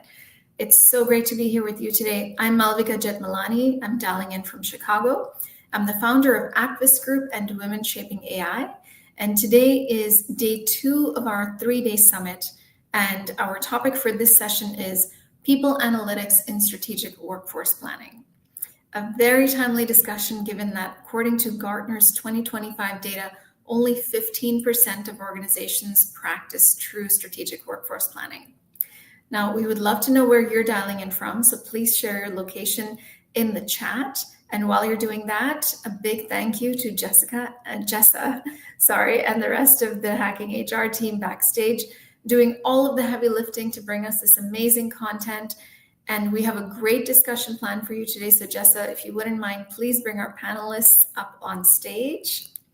Welcome to our panelists. Before we dive into our topic today, I would love for all of you to introduce yourselves. So panelists will go clockwise as you appear on my screen, starting with you, Chris. Hi everyone, dialing in from South England, UK. I'm a founder of a company called Cello Consulting, which specializes in strategic workforce planning. That's off the back of a career that's quite varied in wider consulting firms such as Capgemini and Korn Ferry, and also in-house leadership roles. So I've been global head of strategic workforce planning for a defense engineering firm, and I've headed up HR teams in Europe and the UK.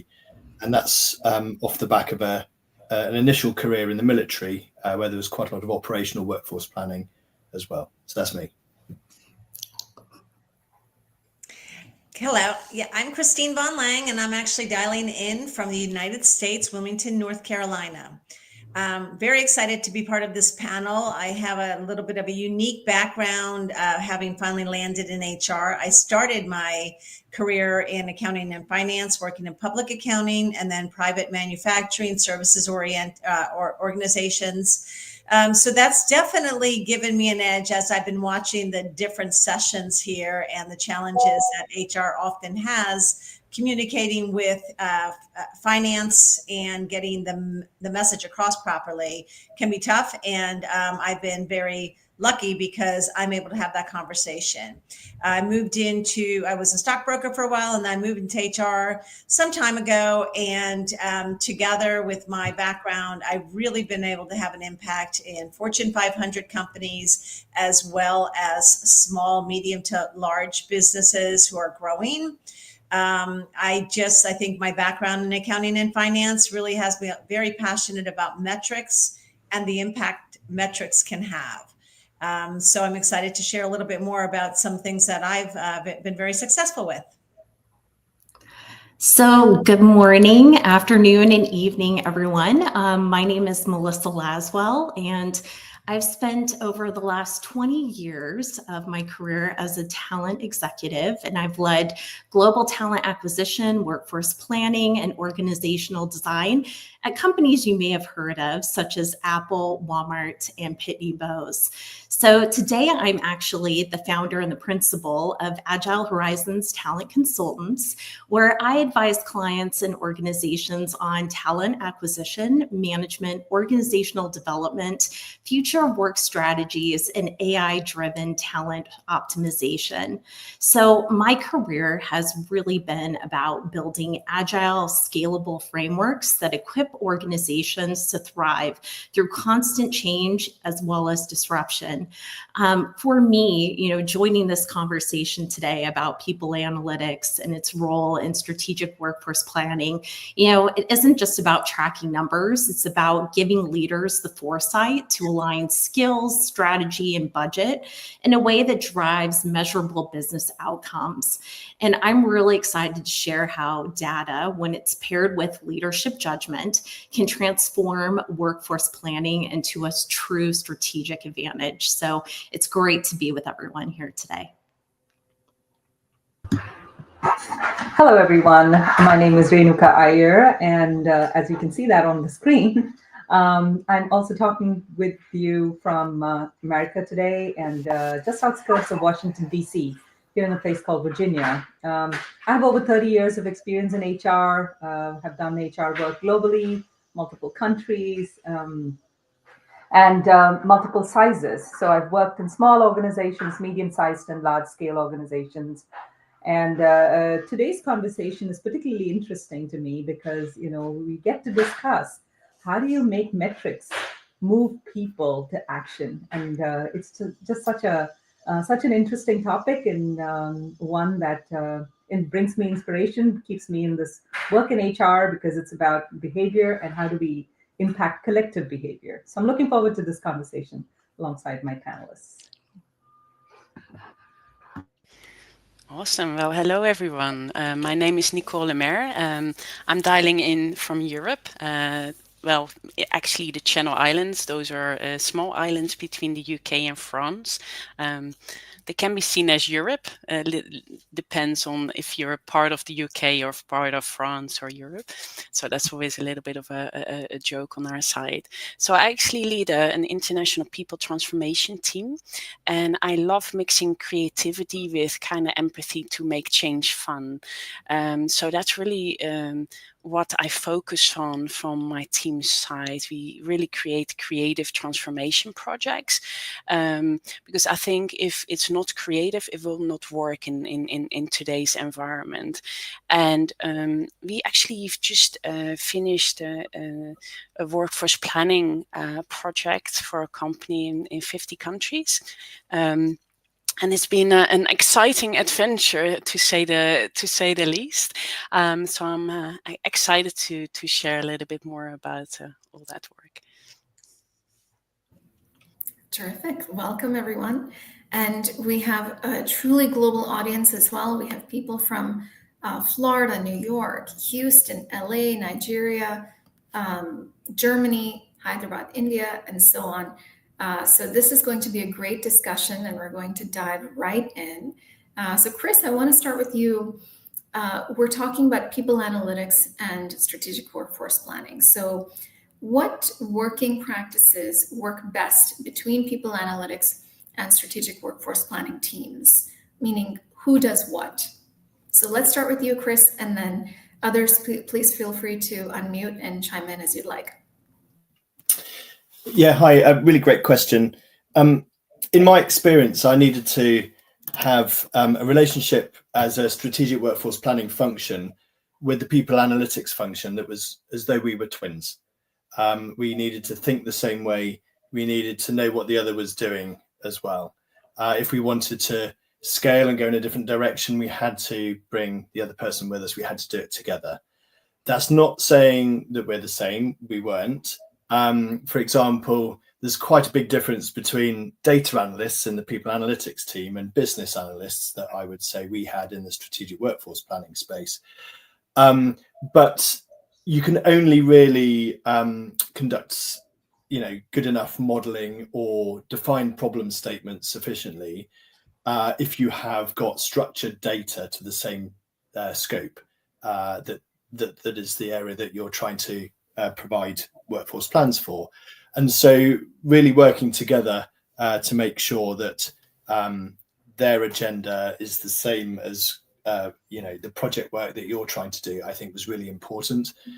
Fundamentally, we needed to really understand each other as well, and there's often slightly different types of people and skills between those teams, and so having a deep empathy between understanding that there's some deep complexities in the data space and helping the people analytics folks in terms of almost like a co-development, understanding the business, the strategy, the priorities there, meant that we would often come together, not just in meetings, but as a tribe. And for me, that underpins success where I was working.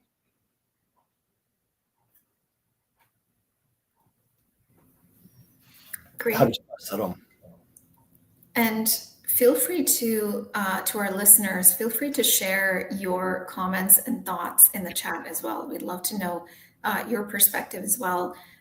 Well said, Chris. So I want to come now to the idea of headcount planning and strategic workforce planning. So we know from Gartner data that 66% of HR leaders say that their workforce planning is limited to headcount planning. So, Melissa, I want to know from you, how do you see people analytics bridging the gap between high-level business strategy and day-to-day talent execution? And how can it help organizations shift from this idea of traditional headcount planning to skills-based workforce strategies? Yes.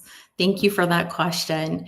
I really feel that people analytics really bridges the gap between high level strategy and daily talent execution by really translating business goals into the skills and capabilities that are needed to deliver them into actionable workforce plans.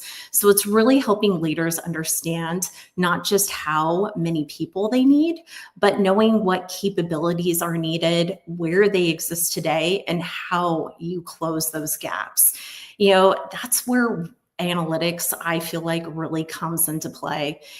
Traditional headcount planning, it is so static. It tells you, how many people you need, but not whether they have the right skills to really meet tomorrow's challenges. And as we all know, we live in a VUCA, a volatile, uncertain, complex environment right now. And I feel like it's so important that we really start looking at our people analytics and really using them to help inform our workforce planning strategies. Because in my mind, skills are the new currency of workforce planning. I mean, analytics allow leaders to inventory current capabilities, identify gaps, and decide whether to build, buy, or even borrow talent. I mean, to give you some real life examples, at Pitney Bowes and Walmart, when we shifted from asking, how many hires do we need to what skills will carry us forward, we were able to redeploy talent by investing in reskilling and focusing on external hiring where it drove the most value. Another example that I could think of was at Apple, where we had growth in new markets. And that required not only more hires, but new skill sets in operations and in analytics. And by using data to model those needs, we can scale teams faster and more precisely. I feel like the takeaway is really this, workforce planning fails when it is reactive. With analytics, it becomes predictive. It gives leaders the ability to align talent execution with really strategic priorities before gaps start to emerge. I truly feel that that's the real power of analytics. It's moving workforce planning from a numbers exercise to a capability strategy that really makes organizations more agile and resilient.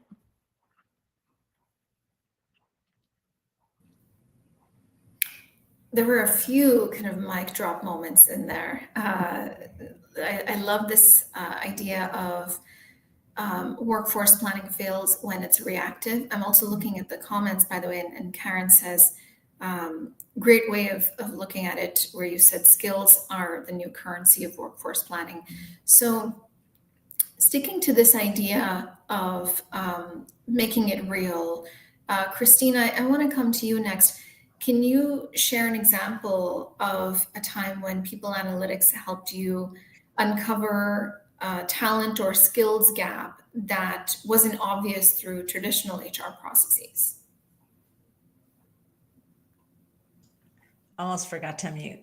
Yeah, thank you for that question. And I have to tell you, for me, there was an exciting part of my career when I worked for Aramark. It was a $13 billion company, 250,000 employees globally. I was actually brought in by the CFO of North America. Aramark had 6 distinct silos.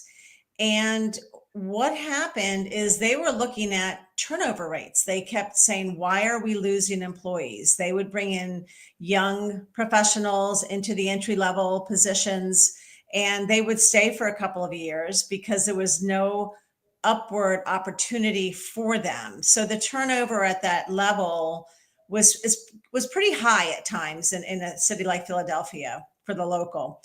But what happened, what we really identified with that turnover number is our middle managers weren't trained, they weren't capable of really developing and promoting within. What was happening because of the silos, the opportunities within adjoining businesses wasn't available. And so we actually developed what was called a career path for finance and accounting. This later translated into human resources, sales, and so forth. So we were able to honestly develop a plan that was able to be replicated no matter what the specialty or what what it was. In addition, because of the way that this was developed and the turnover, I think it was really about pipelining. And so we were able to develop KPIs that required cross-functional transition.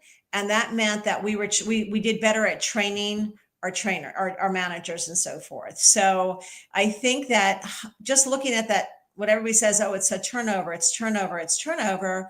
Well, there's got to be more than that. What are we doing to prevent the turnover? Is it we're just ignoring it, or are we not really preparing our bench as a pipeline to be able to fill the needs that are coming up? And that led to so many wonderful initiatives, from entry level to senior level, because at the same time, if there wasn't a senior opportunity, then we started working with leadership, the head of all the divisions, on what positions need to be created. Because what happens, as we all know, when they walk out the door, you're losing a lot of valuable information. So how can we secure that through developing KPIs that require everybody to have some results of cross-functional and bringing people up to the top? Great. And Rita in the comments says, Melissa, amazing insight that when you focused on skills needed instead of headcount, you were able to redeploy internal employees to meet the needs. Love this. And then Neha says, headcount in any organization and HR analytical thought process should be based first on how much should the company plan, how much is the company planning to expand the organization, as well as employee engagement needed, so that they can see what capabilities employees have. Well said. And on the topic of employee engagement, Renuka, I want to come to you next and understand, how do you link people analytics to culture and engagement, not just to numbers and cost or financial outcomes? Well, let's be real. I don't think we can not link it to cost and numbers. I think that's where we start. Simply people analytics, and I think several of my panelists here have talked about people analytics being almost like a bridge to business strategy and things like that. So yes, and oftentimes your strategy is framed like in terms of innovation, market share, and these other things. And people analytics is that connective tissue, right? It's helping us see not only what we have today, what we need. I think we talked about the skills in the example that Melissa shared. In my own work in HR, I found when HR and finance come together, right? Oftentimes finance is looking at talent as a cost, right? And in your P&L, your finance looks at talent costs as liability, versus HR is looking at talent as an asset. So people analytics really gives us that ability to convert that cost and data into the story in terms of the business. And I think that's what you need to do to influence culture. Because if you start looking at what is culture, culture is simply, it's defined in many ways, but culture is simply how people experience the workplace. And are people being seen? Are they being heard? Are they being included? And those types of things. Now, how do you bring some analytics into this work? It is about telling that story and allowing us to begin to forecast what needs to be done in order for people to fully experience the organization in ways that they can be more effective and be more innovative. So the real impact is when you pair all the quantitative data with the qualitative data.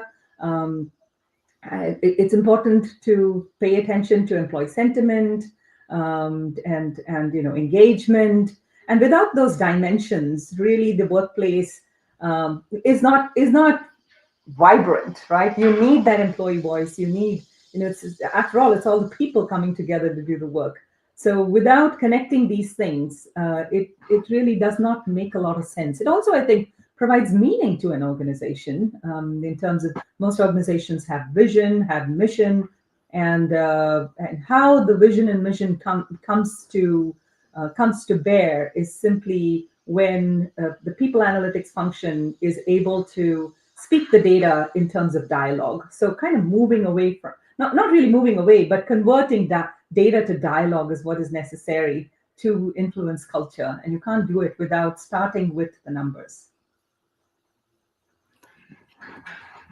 I wanted to just jump in and say that I love what you just shared about that partnership between HR and finance really sitting at the same table, because people analytics really becomes the common language that builds trust amongst the HR and finance teams. I mean, finance, like you mentioned, they're looking for ROI, while HR is focused more on capability, and really analytics, people analytics demonstrates and shows both. It becomes the common language. And I feel like it really shows exactly where talent dollars fuel performance, as well as measurable business impact. And when HR can speak in those terms, it stops being seen as a cost center and it starts being seen as a value creator. And I think that that is going to become so increasingly important, that as HR practitioners and leaders, that we can speak in business acumen, that we have that skill set, that we can really be able to share what's going to drive business outcomes. And being able to do that is by using your people analytics, because people drive performance, they drive business outcomes. And so I think being able to explain that is critical and important. I just want to add, I love that comment, Melissa. I think you're just so on par there. And, it's interesting when you look way back, finance was that redheaded stepchild. It was necessary evil. Then HR was the redheaded stepchild. It's the necessary evil. And, ironically, they're the two most vital in of course I'm a little prejudiced, but two most vital divisions to run an organization.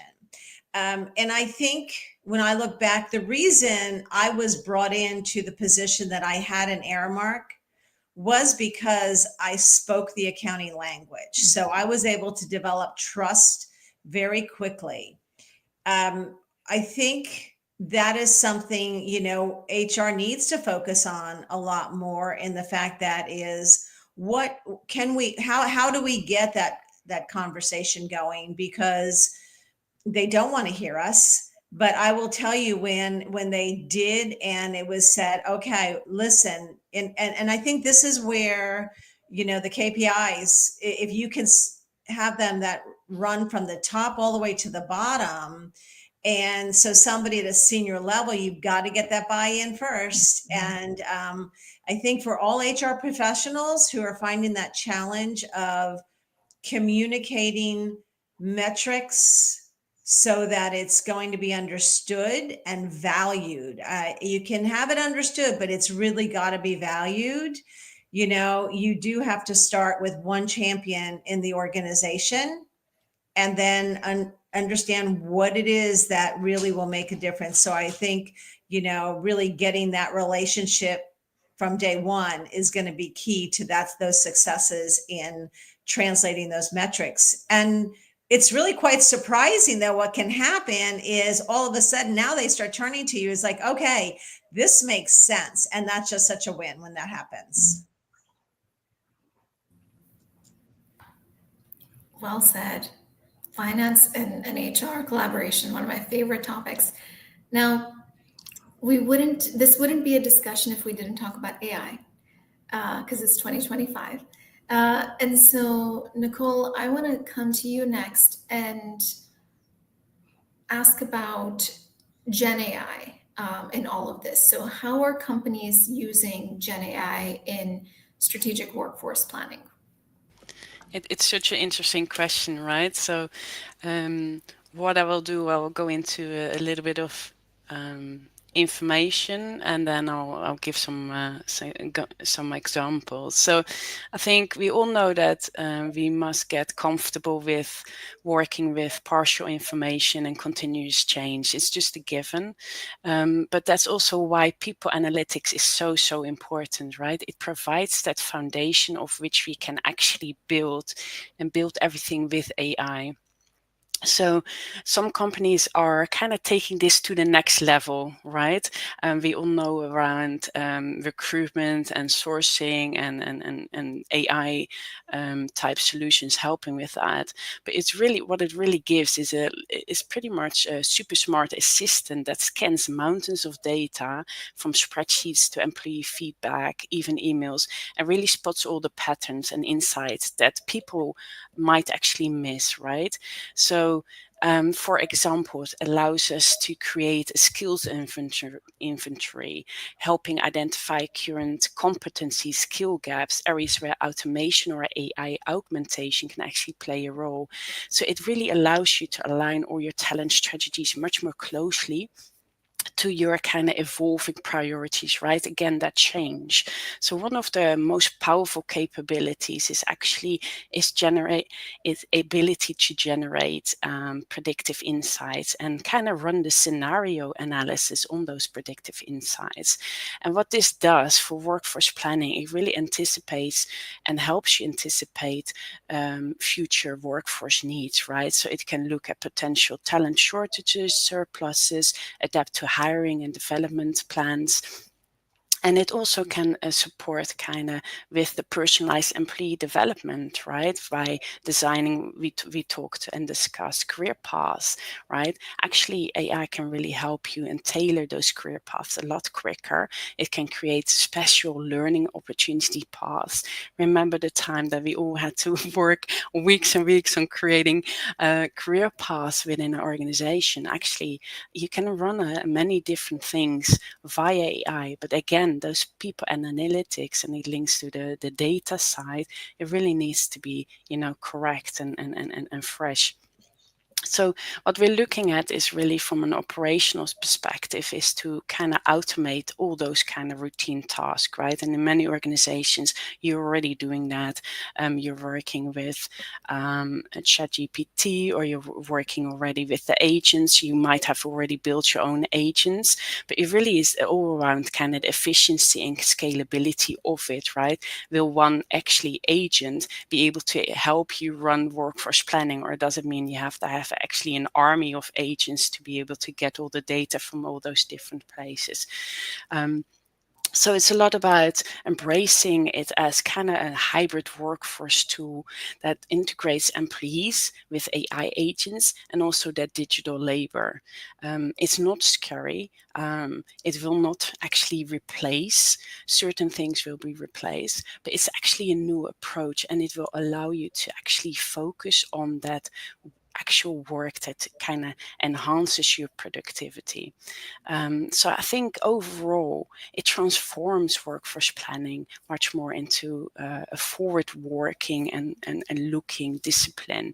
And you can anticipate change, right? You can strategically develop talent and overall really build capabilities. And I think that's the most awesome thing. So I think overall it's a really exciting something.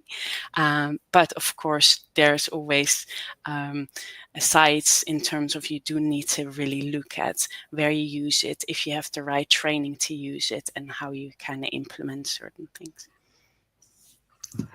So I can add a few examples. Sorry, go ahead, Melissa. Go ahead, you first, and then I'll jump in. All right. We are doing some testing as we speak. We've created some agents to connect promotions to employee development, because oftentimes what happens is, every organization will have a promotion process. You get the request for promotions, you go through the approval process, you then let people know that they've gotten promoted, you increase their compensation, you do all of that, and then you give them a letter. They're happy for a little bit that they've been promoted, and then and then it's just it goes back to being the normal Monday morning. And there is no process that actually allows us to extend that promotion conversation to what's next. And that's what we're doing. We have a job evaluation, a document, and we have a core competencies document. And when someone's getting promoted, what we are doing is saying, okay, let's get the information, use the agent to find out what's the skill gap between where they are now and what's required at the next level. So not only are we, and then the output is going to be, hey, you've gotten promoted, here's your increase in compensation, here's your new title, and these are the couple of skills that we hope you can continue to build. And here are some programs that we want you to take in the next couple of, a year or 2 years. So almost like hand-holding the person and kind of making that engagement with the organization longer than one would seem. So I think that we're beginning to see it's working quite well. But I think there are other such, for example, compensation. You could use AI for compensation and predicting compensation skills we talked about. In fact, Workday has a module for skills gap analysis in the AI component there. But I also think, even in terms of organizational structures, if you want to predict the organization structure based on some successes you've had in the past, you can use AI to at least give you the first level draft of what that structure might look like. You can feed it employee engagement data and output what are some communication needs. So let's just say you're creating a new team, right? Something happened, a new product is getting launched, or you need a new team to come together. How would you guide the communications amongst that team and providing managers some input for how they communicate to the new team? You can do all of those types of things by using AI, because simply AI is going to predict what action could be taken for whatever you're doing to be successful. So what I was going to share is that, I really feel like AI is fundamentally elevating the role of people analytics. I feel like AI elevates people analytics from really hindsight to foresight.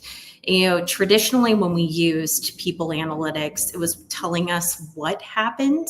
And I feel like with AI, we can actually see what might happen next.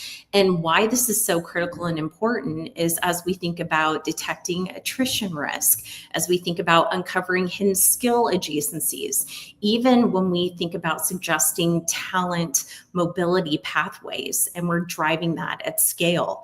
In my work leading global talent functions, we introduced AI into workforce planning, and it shortened our insight cycles by 30 to 40%, which allowed leaders to really make faster, more informed decisions.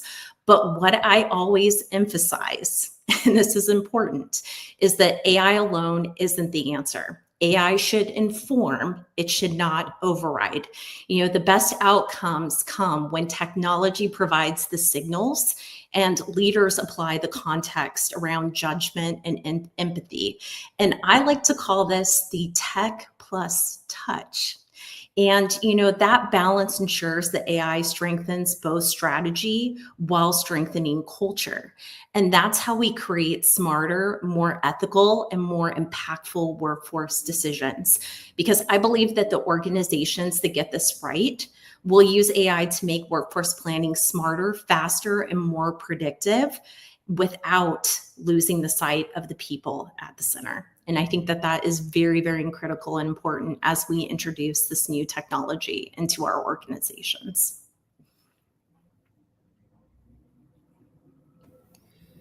I love this framing of hindsight to foresight. And there's a comment that says, Renuka, that's real growth and dedicated employee investment and development. A small percentage of companies truly discuss succession planning with their teams, which is so true. Now, in terms of using data to tell stories, how do you build a data storytelling capability so that analytics resonate with leaders beyond dashboards? I can take that one. It's a great question. How do you go from data to dialogue? I could think about the knowledge hierarchy to assist us here. So you have data points that are not connected yet. And you then go make the connection between data to information, right? So that's the first step. From there, you connect all the information. So you're now beginning to predict into the future, and you're going into knowledge. And that's how you create knowledge. So for example, the average attrition or the average turnover of the organization over the past 5 years is X%, right? That is knowledge.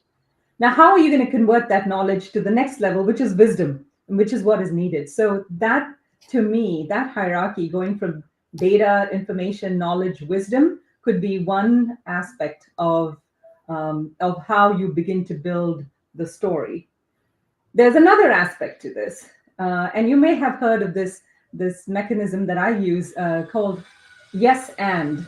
Yes, this is so, and something else, right? So I'd say use these two methodologies, the knowledge hierarchy, converting data from data to information to knowledge to wisdom, and use the yes and method to spin the story. And make sure that that story is aligned with where the direction of the organization.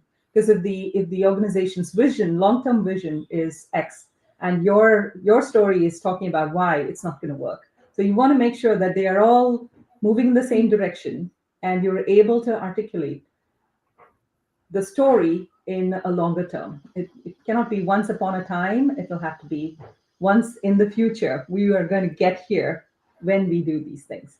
So those would be my two recommendations. I'd like to build on that if I can. I think there's loads of great points there. For me, data storytelling was kind of half of my ability to get success. It wasn't just what the data was showing, it was the relationships that we were able to derive through how we represented, the data, the insights to specific problem statements. And I think that we've talked a lot about how people analytics can really get after really incredible insights on the supply side, but getting the demand picture right and having a common language for talent between the supply and demand is how you can localize what it is that you're saying in a what's in it for me way for said business leader, so that you can really land insight and solutions to things that they're tackling, whether that is a cost issue or metrics for a decision for an investment, which we did for example, early careers pathways, or whether it's actually a risk profile. And one of the things that we did is we did quite a lot of analytics around themes that we were seeing in different parts of the talent life cycle, creating persona groups, and from there in able to be predictive, whereas before we had only been kind of looking at what the data was saying. By being predictive, we were able to engage with people before the point of wanting to leave the business, making sure that we are offering opportunities that were now more visible because we'd got a supply and demand picture in play, so that we could see actually where there'd be both business value and employee opportunity as a result of the insights from the data. I think the other thing that it allows us to do is another side of the coin, if you will, is the external perspective. And actually with AI coming to, kind of previous theme, we're able to really leverage external talent intelligence into our own internal supply side picture. And that, goes up against pay benchmarking or kind of talent retention rates, or and allows businesses to really focus on what is critical and what's not, and where people invest and where they don't, and so on. So I think there's a lot there, but the storytelling is absolutely vital. The trust aspect has to be built. with business leaders, and I had scenarios where people weren't trusting the demand, but it was their own data that they weren't trusting. So you have to really help people to understand that perfect is the enemy of good. Sometimes with SWP, that the metrics are sound. It is a direction. It's something that's taking us in the right direction, and the level of granularity can get more and more accurate the more closer you are to the point of need. I'll leave it there, but that's, great question. Such great insights. And this is my least favorite part, where I have to start closing out the conversation. We could keep this discussion going, but we only have 1 minute left. I want to highlight one of the comments from, sorry if I'm butchering your name, Sohail, who says, people analytics is a great concept. The challenge is getting accurate data just in time and ready to use, which is very well said, especially in the age of AI. And Sohail goes on to say, AI can solve for some aspects, but the data collection infrastructure has to be solid. So data governance and having clean data and data readiness is so important. So thank you all. Thank you to our panelists for sharing your time and your insights with us. Thank you to everyone in the comments for your participation and insights, and enjoy the rest of the summit. And we'll see you again for our next session immediately following this, which is Finance and HR Collaboration, Building a Cohesive Budgeting Process. Be well, everyone. Thank you. Thanks. Thank you. Thank you. Bye.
Hello, everyone, and good whatever wonderful moment of the day you are enjoying on your time zones as you are either watching or listening in.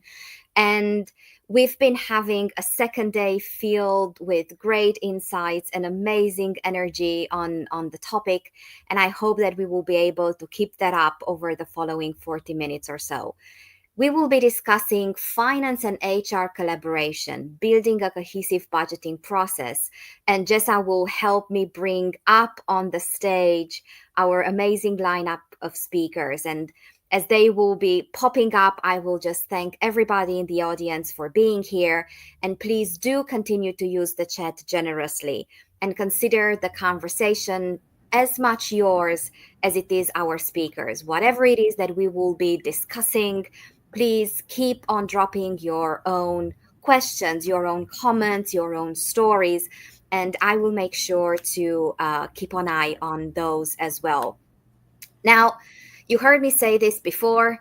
I do feel that Hacking HR minutes are shorter than regular minutes, so I will try to make the most out of them and wrap up my blabathon right here. And let's go into the first round of intros. I see that Kelly is trying to join, but let's go agile, not fragile, and we will make the most of it. So for the very first round, what I will do, I will pass the e-mic around clockwise as you appear on my screen. And I will ask you to first shortly introduce yourselves.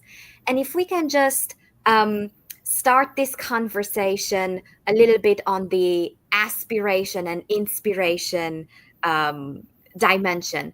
If you could think of the ideal relationship between HR and finance when it comes to the budgeting piece of work, what would that be? Can you describe it in a couple of sentences? And before I will ask you, Snezana, to be our pioneer for today, I will encourage everybody in the audience, drop your own description in the chat, in the comments, and let's see what we might be building together. It's wonderful to see you, Snezana. Welcome. Hi everyone. So exciting to be here, and it's such an exciting topic. It's always on our agenda, and looking into the past and the future, it's changed and evolved quite a lot, that relationship. And when we are looking now where we are, it's all about how synchronized the relationship between HR and people organization and finance is, and where it is visible always in the value creation and how it is on an investor's desks. So we are far from the past where we were more in silo operating. Now it's hand in hand and going to really create into this synchronization the offers for the future, and not only be strategic, but as I mentioned, really bring the value creation for a business. Thank you so very much. Deb, it's a joy to see you again. It's been a hot minute. Yes. Hi, everybody. So for me, the ideal relationship would be, shared strategic lens, where finance is seeing people as an investment, not just a cost, that we're talking, the same type of language. We're talking around organizational strategy and moving things forward, and we're partnering together. And like me and my CFO, we have ourselves on speed dial. We're pushing the button, probably talking multiple times a day to say, hey, how does this work? What's this going to look like? What impacts are these going to have? So I feel that I'm very fortunate to have that ideal relationship, and I can look at what I have at work to say that. But to me, it's finance and HR, the closer you can work together and the more you can sort of understand and build that relationship, the better outcome you're going to have. And my name is Deborah Maynard, and I work with Coast Mental Health here in Vancouver, British Columbia, Canada. Thank you so very much. Aaron, so good to have you with us in this conversation. Welcome. Everybody, I'm glad to be here. My name's Aaron Hoosier. I've been in HR for the past dog years, I don't know, maybe 100, and I've got the gray hairs to prove it. But anyway, guys, I want y'all to really think about something when we're having this conversation. And the biggest thing that I want y'all to really remember is that finance leaders know that their decisions impact people, and HR people know that their people impact finances. So we're on the same team. There's no push-pull here. We just have to speak the same language, and we have to figure out a way to work together. Some of the best relationships that I ever have, and it's been crazy. I've got some really good relationships, are with my finance directors, because we end up spending so much time together that even when we leave, we're still calling each other up and saying, oh my God, hey, how are you doing? So there's an opportunity there to make this not transactional. If you can come in authentic and really want to work together with people, you'll open up some great things, not just for business, but also to personally. And I'm a little bit of a teddy bear. I wear my heart on my sleeves. I love those one-on-one connections. All right, guys, look forward to talking to y'all more about it. Thank you so very much. Andrea, good to see you. Welcome. Hi, thank you. So I'm Andrea Archer. I'm calling from the Hampton Roads, Virginia area in the United States. I'd say that in terms of my role, I have spent most of my career as what I call an HR business partner, but I've also led HR functions, and now I am an HR consultant working for Fahrenheit Advisors, a Smith & Howard company. I'd say that one of the best partnerships between HR and finance is when the CHRO and the CFO become a triumvirate with the CEO, and that discussions around budget and finances don't happen without one or the other. So I envision a world and have lived in a world where the CFO said, I need my CHRO in the room. And the CHRO has said, we need the CFO in the room, because the three of them, and the two in particular, are bringing value to that CEO in terms of moving that business forward. Wonderful. I do see that Kelly is struggling a little bit with her connection. I would say we move forward slowly but surely, and whenever she's able to join us, then we will just welcome her into our conversation. I also need to give you a very, very quick logistics heads up. It looks like it's gonna a storm is brewing here in Basel. So if for any reason my connection becomes hiccupy, I will reconnect as soon as possible. But we move forward.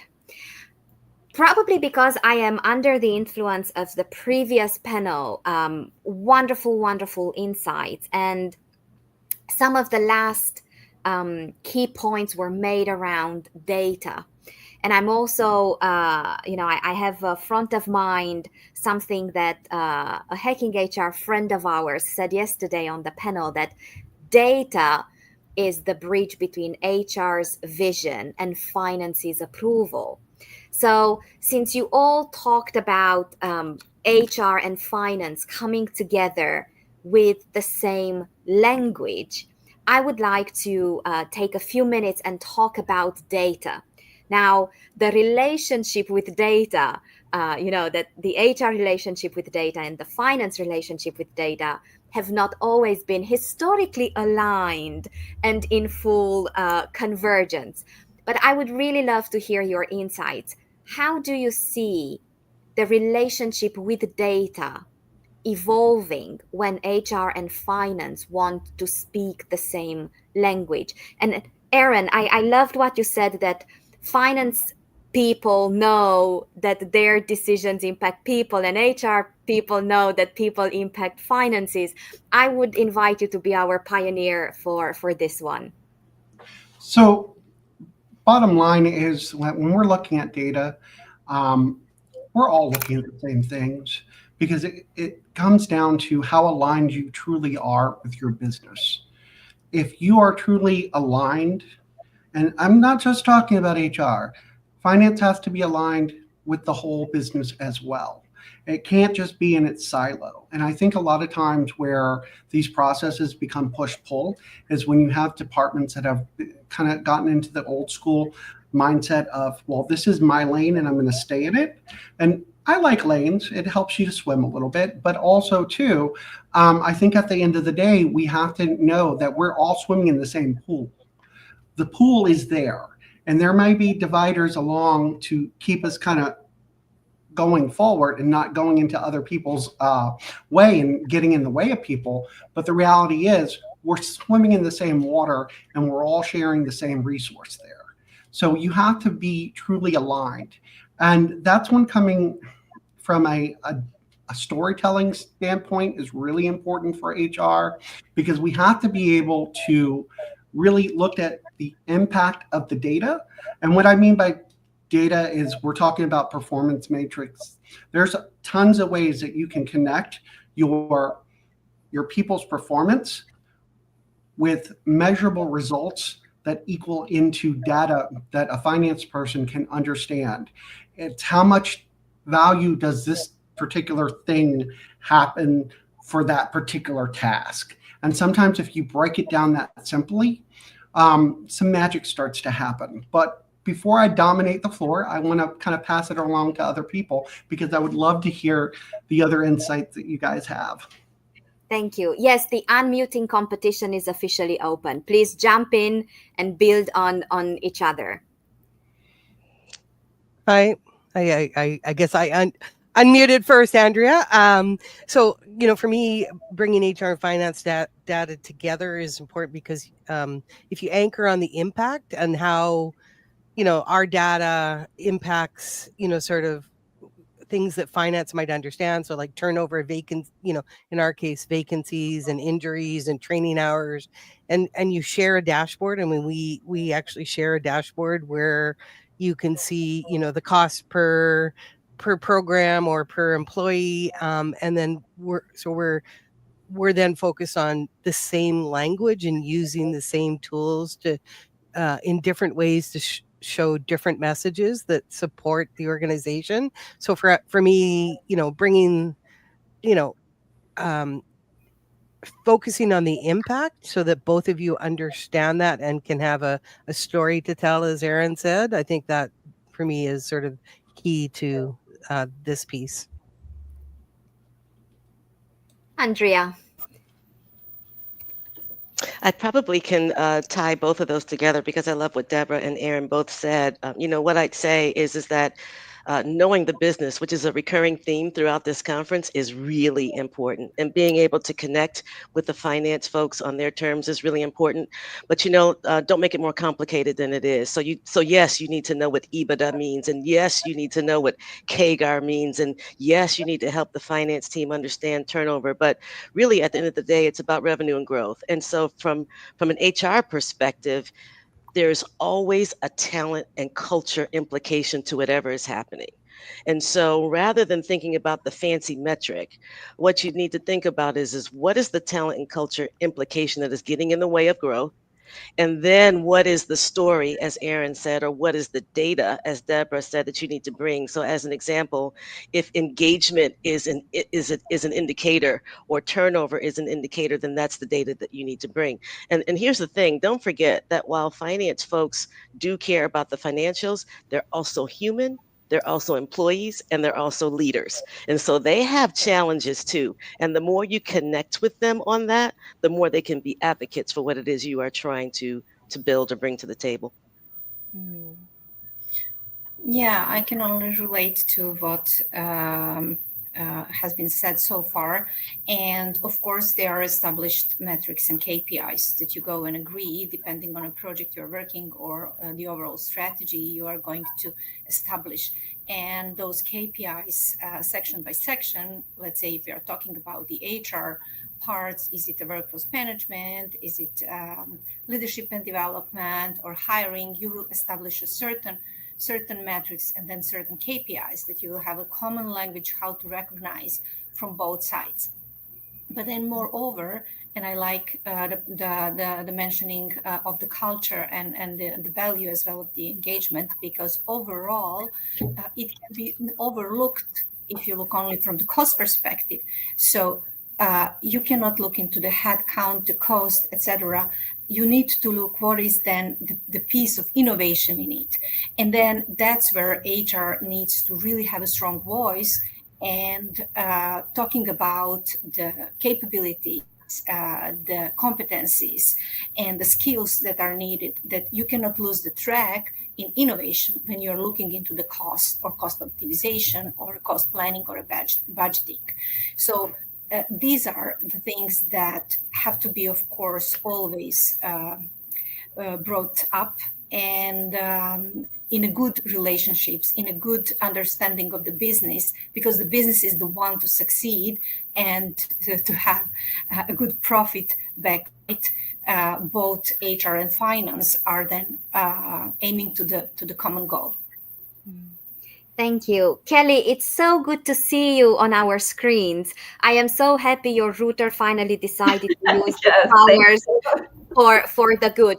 And I was thinking if you can, just take us half a step back and start with a short introduction. Sure. And I was thinking by means of building on our conversation even further, if you can start a little bit of a conversation about what are some of the roles that you played in the budgeting process across your career, and then we can expand it with the rest of the panel. Sure.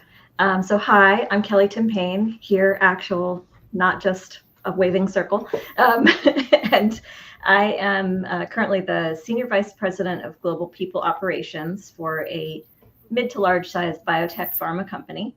And I have been in HR, I don't want to give away my age, but over 25 years, and really kind of played a number of more generalist type roles, and manager and then HR director for smaller companies.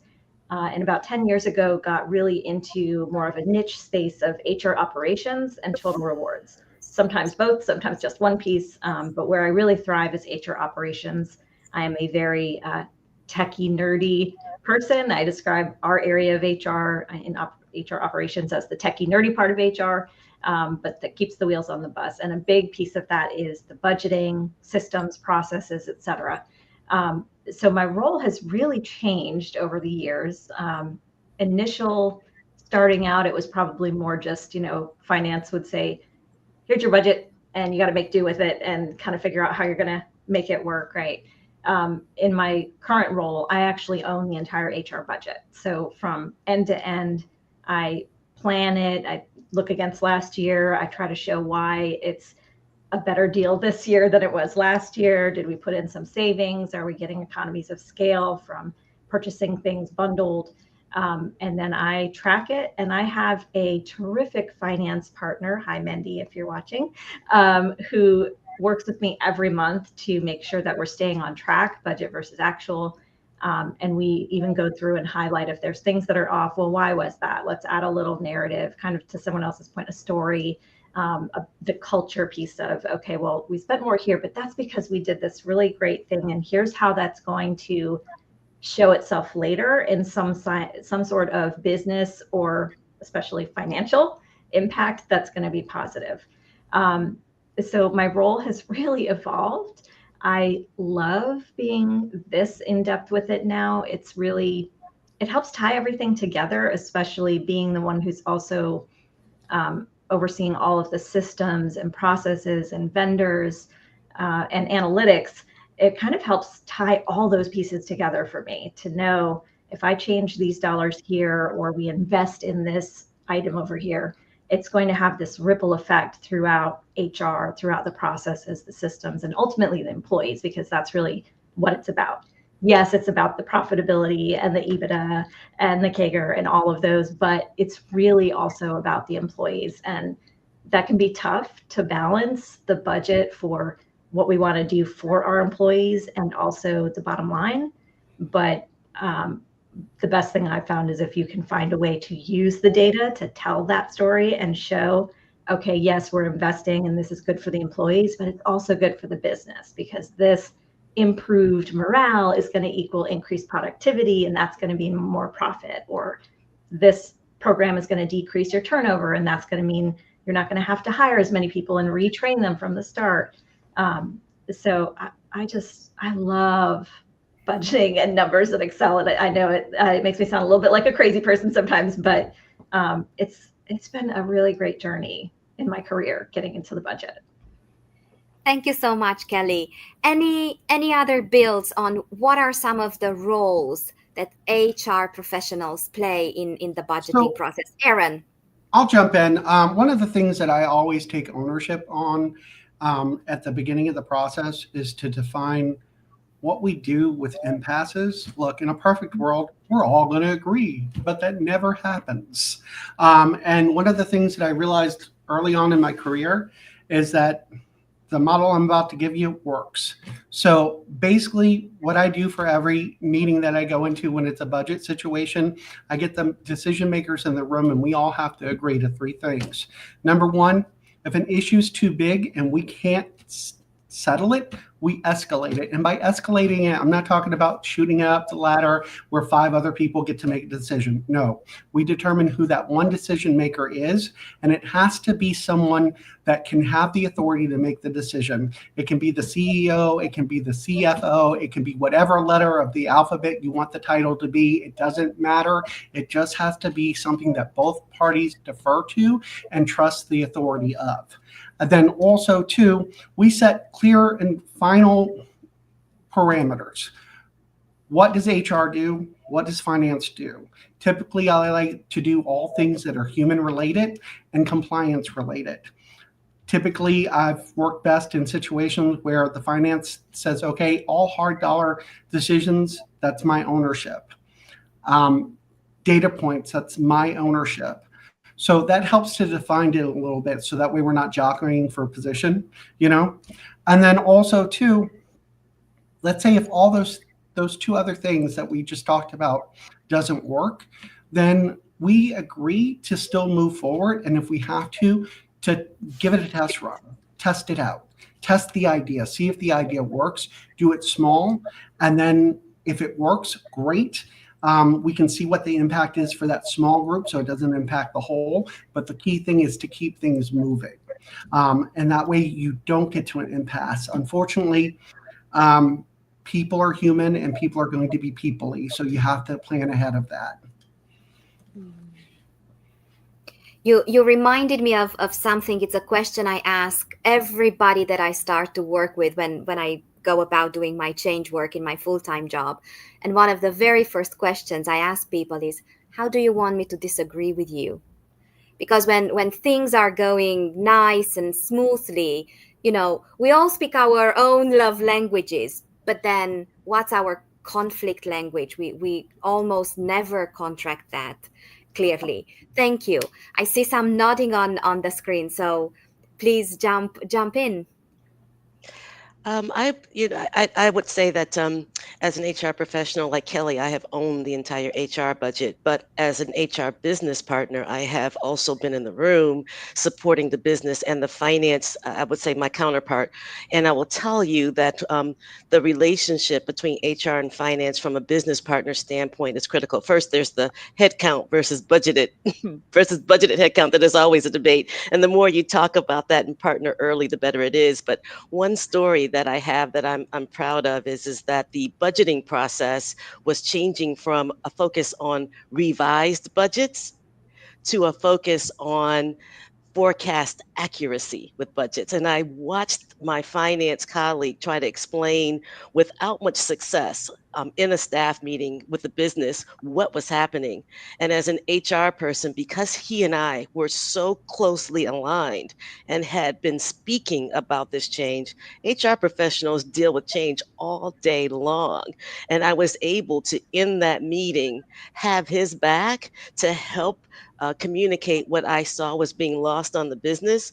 And I will tell you that this is becoming more and more common, but it was rare for me at the time that the finance person behind the scenes called me up and said, thank you for having my back. And I'll just tell you that those sort of deposits into the bank account really helped, because I had to come back to him and ask him for something later, and he understood what I was talking about. So just wanted to talk about a different perspective, and that being the business partner lens. Thank you. You all highlighted repeatedly the importance of building a relationship and a connection with our finance counterparts. So if we could take a few minutes and really look into what does it mean to build a relationship? I would assume that we don't build a relationship we don't start building it during the budgeting conversation. So how can we make sure that there is some greater professional and human container to the budgeting conversations? And I was thinking, Snezana, maybe if you can open this round for us. Sure. And that starts from proactive approach. So all of the roles itself and responsibilities have their own homework to be done. But it depends how early enough you will start sharing the information and plans. And in that sense, from HR perspective, you can also take a stand and start involving finance people early enough in your plans, in your adjustments, in your programs. And so they would know what's going on. And normally that is happening also during the leadership meetings where HR and finance beyond other leadership team members have a seat. So that cannot be avoided in terms of being informed what's going on. And I assume many businesses are operating the same way, and many organizations and companies. But then it goes even beyond, because you have your own topics where you're going to proactively go and set review meetings and brainstorm also in order to create your overall plan. You also need a hand from finance person to be involved early enough and give the inputs so you can create your overall people strategy, knowing, okay, within my budget, what I'm going to do and how I'm going to improve it even before we start implementing and before we're going into that deeper budgeting discussion where it will be fine-tuned and then looking into different scenarios, because it's not the final one. Then once you have a plan, it might be a worst case scenario, it might be best case scenario, most likely scenario. So for all of this, you need a simulation also from the finance side.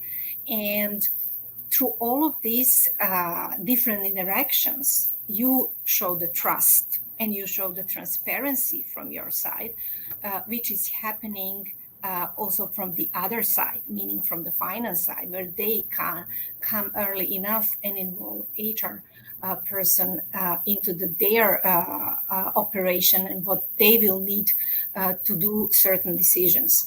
And then it comes as a cohesion and overall decision-making process. Hi, Manola.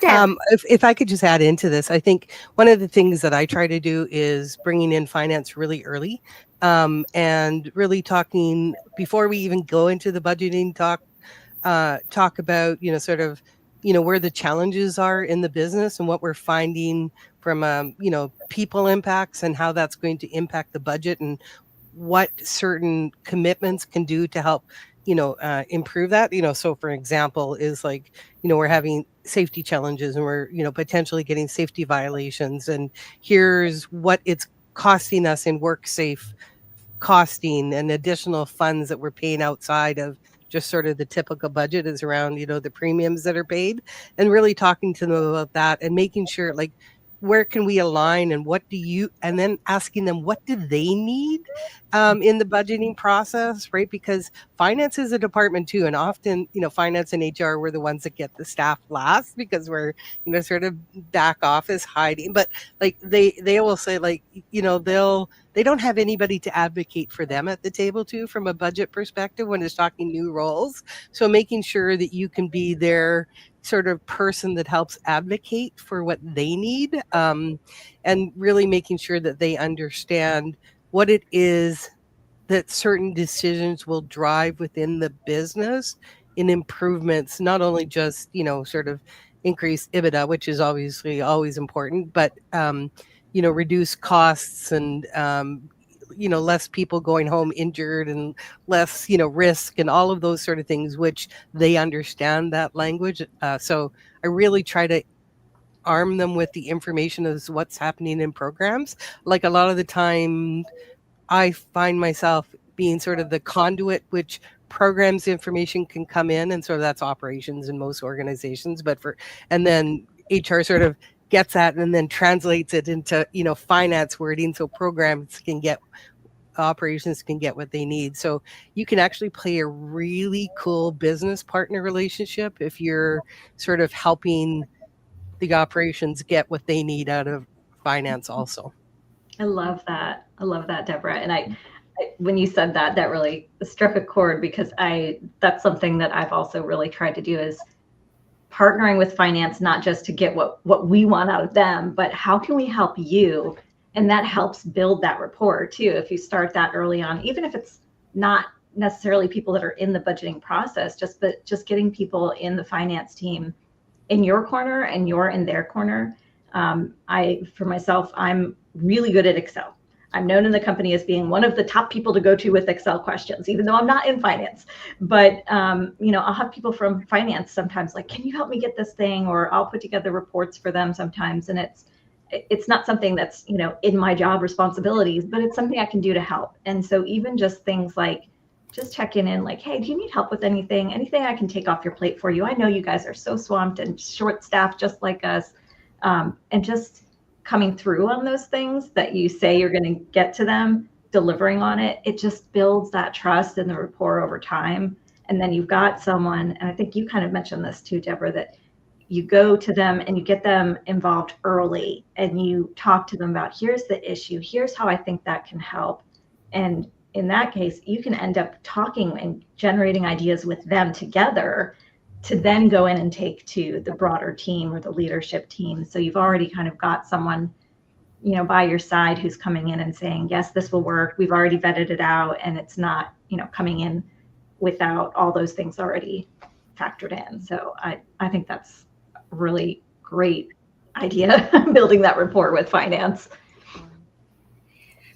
Well, it's painful to say, we're about 9 minutes away from wrapping up this conversation.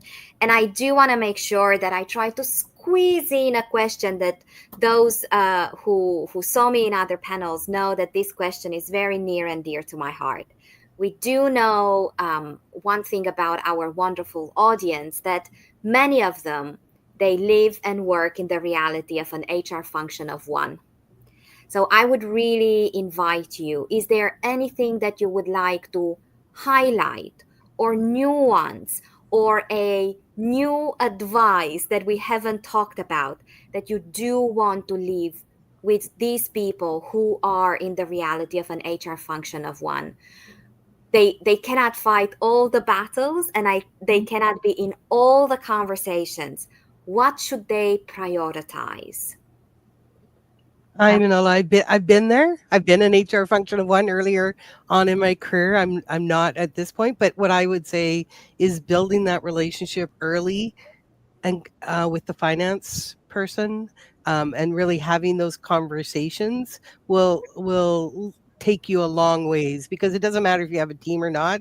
It's like really having that relationship before you go into the table and into budgeting decisions, and helping them understand. It doesn't matter if you're a team of 1 or 50, they need to understand that in order to support and help drive where the money should go, from a cost perspective. So to me, that's really, it's always been important.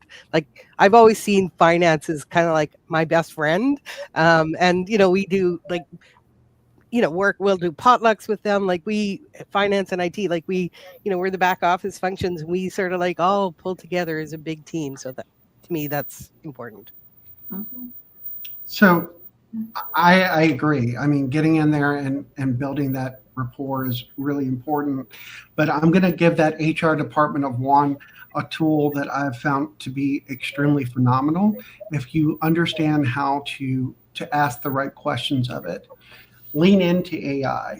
And that is one thing that will help you to really kind of get some of these challenges going to where you can actually create yourself an assistant who helps you to crunch those numbers. And if you're somebody like me that struggles with being diplomatic and needing to be less blunt, you can even ask, hey, what's a better way to present this information? And it will give you some tips.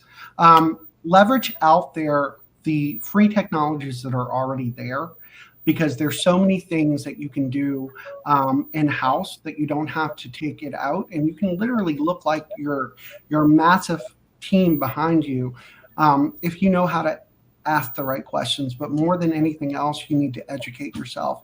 You need to learn finance. If you're an HR department of one, you can't afford to just know HR. You've got to kind of get some basic fundamentals of finance, and that's going to help you to speak their language.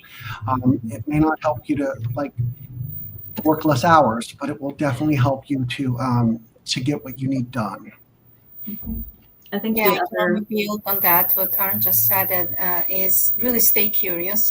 And it's not easy, of course, to do everything in the department of one, because there is a pile of work to be done and then a lot of things to be learned. But learning is really a key here, and not only about particular finance person, but then there are other people around who can help and navigate you to understand the business concept and to understand the basic financial concepts and P&L, that you can start reading about it and listening, so you will start recognizing the terminology and understanding the business better, while then you will have in that room more. So stay curious and continue learning. Thank you. Kelly. Yes, I think the other really big resource is your network. And so, yes, within the company, you've got a network of people you can talk to find out the business. You can talk to people, try and get the skills. AI, absolutely. I use every day ChatGPT or Microsoft version. There's all kinds of different ones out there, but definitely check into that. But us, right? Your network, your people you know within Hacking HR, within SHRM, within LinkedIn, whoever you're connected to, put questions out there. There's many of us that have gone through the same thing, and you can just reach out and say, hey, what did you use? I've offered on a few other speaking things that I have a lot of templates, not anything for sale or anything like that, but just things that I keep for myself. So when I go place to place, it's nothing proprietary. It's just like, I don't have to restart from scratch. And I'm always happy to share those with my network when they're like, hey, do you have a template for, I don't know, a salary increase form or whatever it might be? There are many people who are willing to help you and just say, sure, I have one of those. Let me send you that. Or even just be a sounding board and say, can you tell me how you dealt with this? Or have you ever had this come up before? HR sticks together, and we all want to see people improve and people be able to grow, and that includes each other. That includes the other HR professionals. So I think that's one of the biggest ones that I have really found helpful, is just the people that I've worked with before or people I don't even know. I love that, Kelly. You're right. Andrea. I'd say, don't be afraid to not know as well. We talked a lot about how important it is to know, but don't be afraid to not know. I have found that it is not just about the budget process, but budget implications. So, for example, when you're thinking about total rewards or benefits, bring your finance person into your meeting with your broker. They will be amazed, overwhelmed, and delighted to learn more about the analytics that broker is presenting. Think about a reduction in force. You know that a reduction in force is being implemented because it is supposed to impact that budget. Know that when that reduction in force ends, there is still an implication around managing and tracking the impact of that reduction in force, because we know that headcount begins to creep back up. At some point, they let it go, but in the beginning, finance and HR need to partner. Bring your finance partner in early. It doesn't matter if you don't know. They are hungry to learn. And once you simply engage them, the whole world will open up.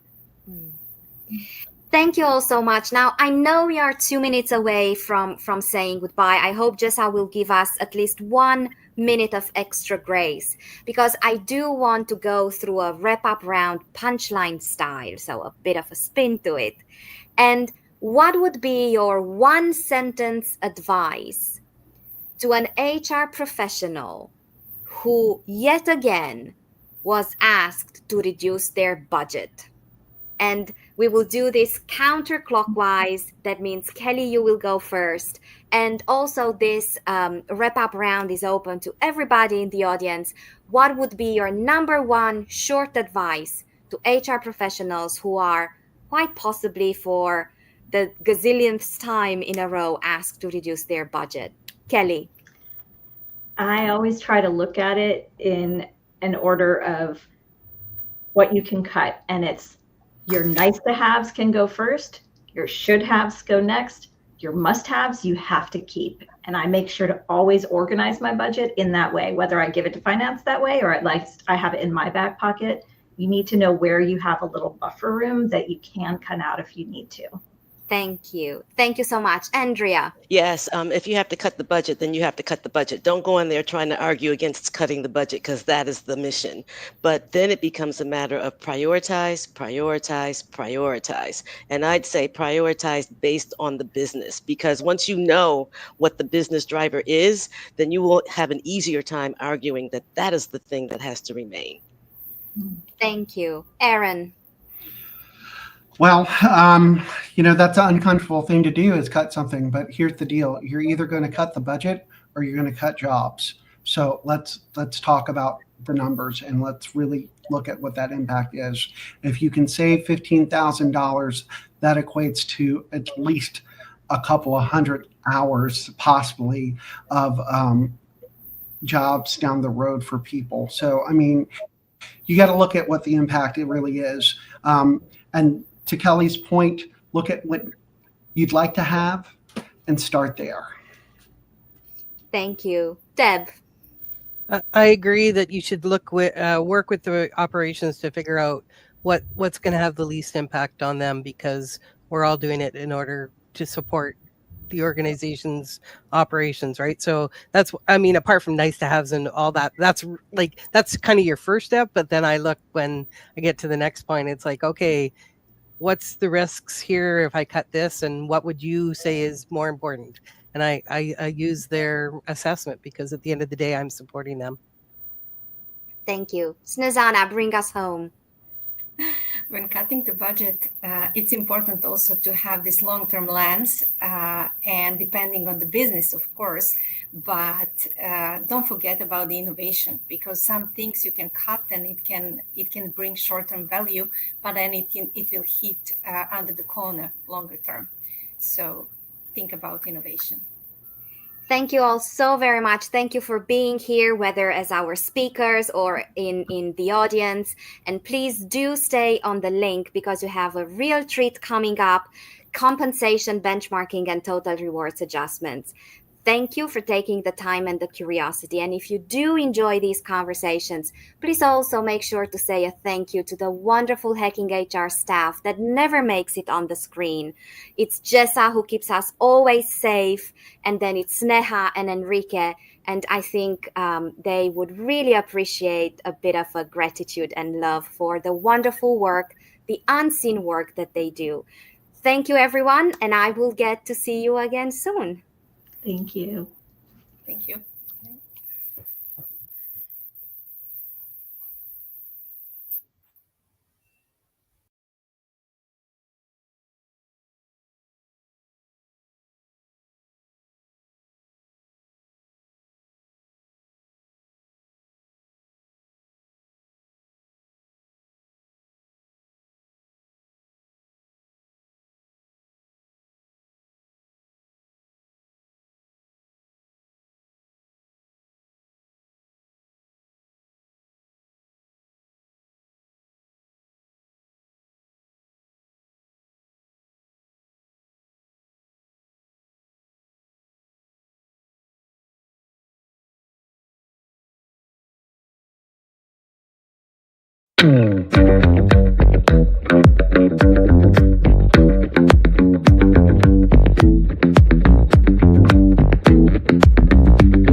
Hello, everyone. We've made it to the final panel of day 2 at the Business and HR Strategy Budget Planning Summit, and I'm so glad you're still with us. I'm Sneha from the Hacking HR team, and I'm really excited for this final panel. We're getting into something very important: compensation benchmarking and making the right adjustments to the total rewards. So, quick thing that I would love to share is this year, everything is flux.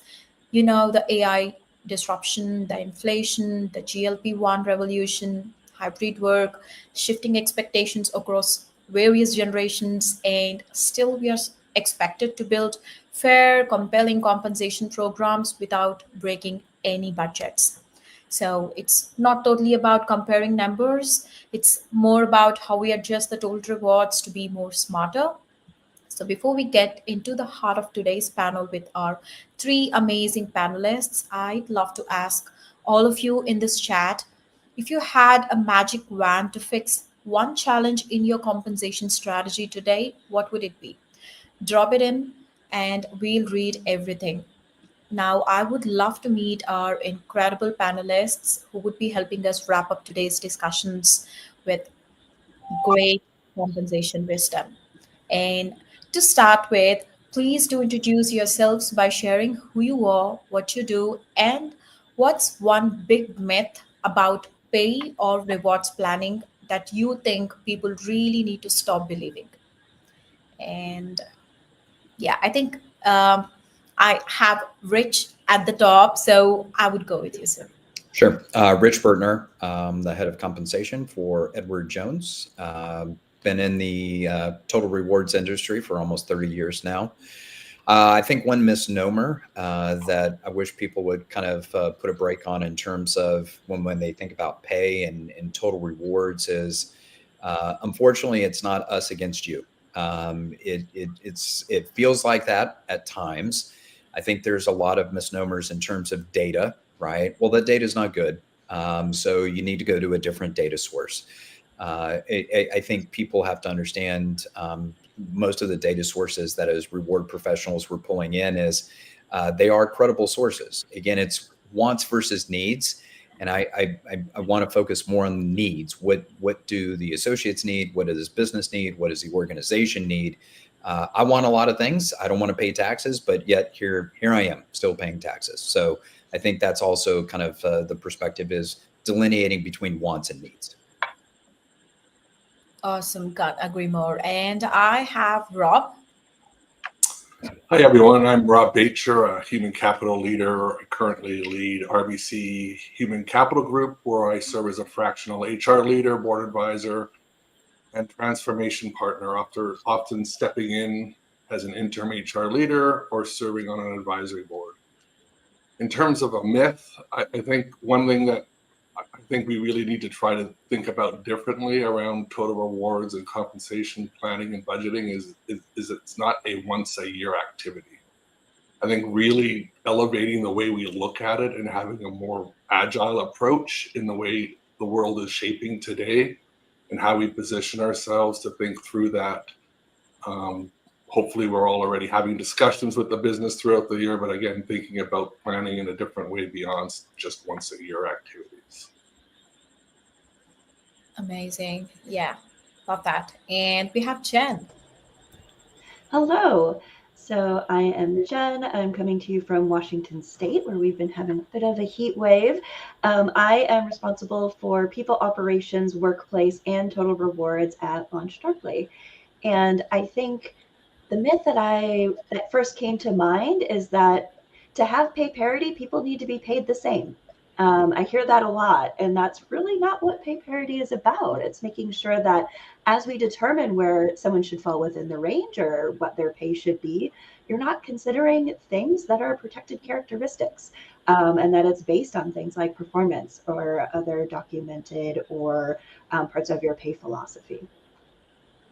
Thank you so much, and that's amazing. And love all the details and introductions that you have put together. And right now, before we get into the internal parts of the subject, I would love to run a couple of questions that aligns with your own expertise from your own experience and the work that you do, so our audience can get a little sprinkle of how you think things and your perspectives. So I would go with Richard first. So, in your experience, what's one common mistake companies make during compensation benchmarking, and how can they avoid falling into that trap?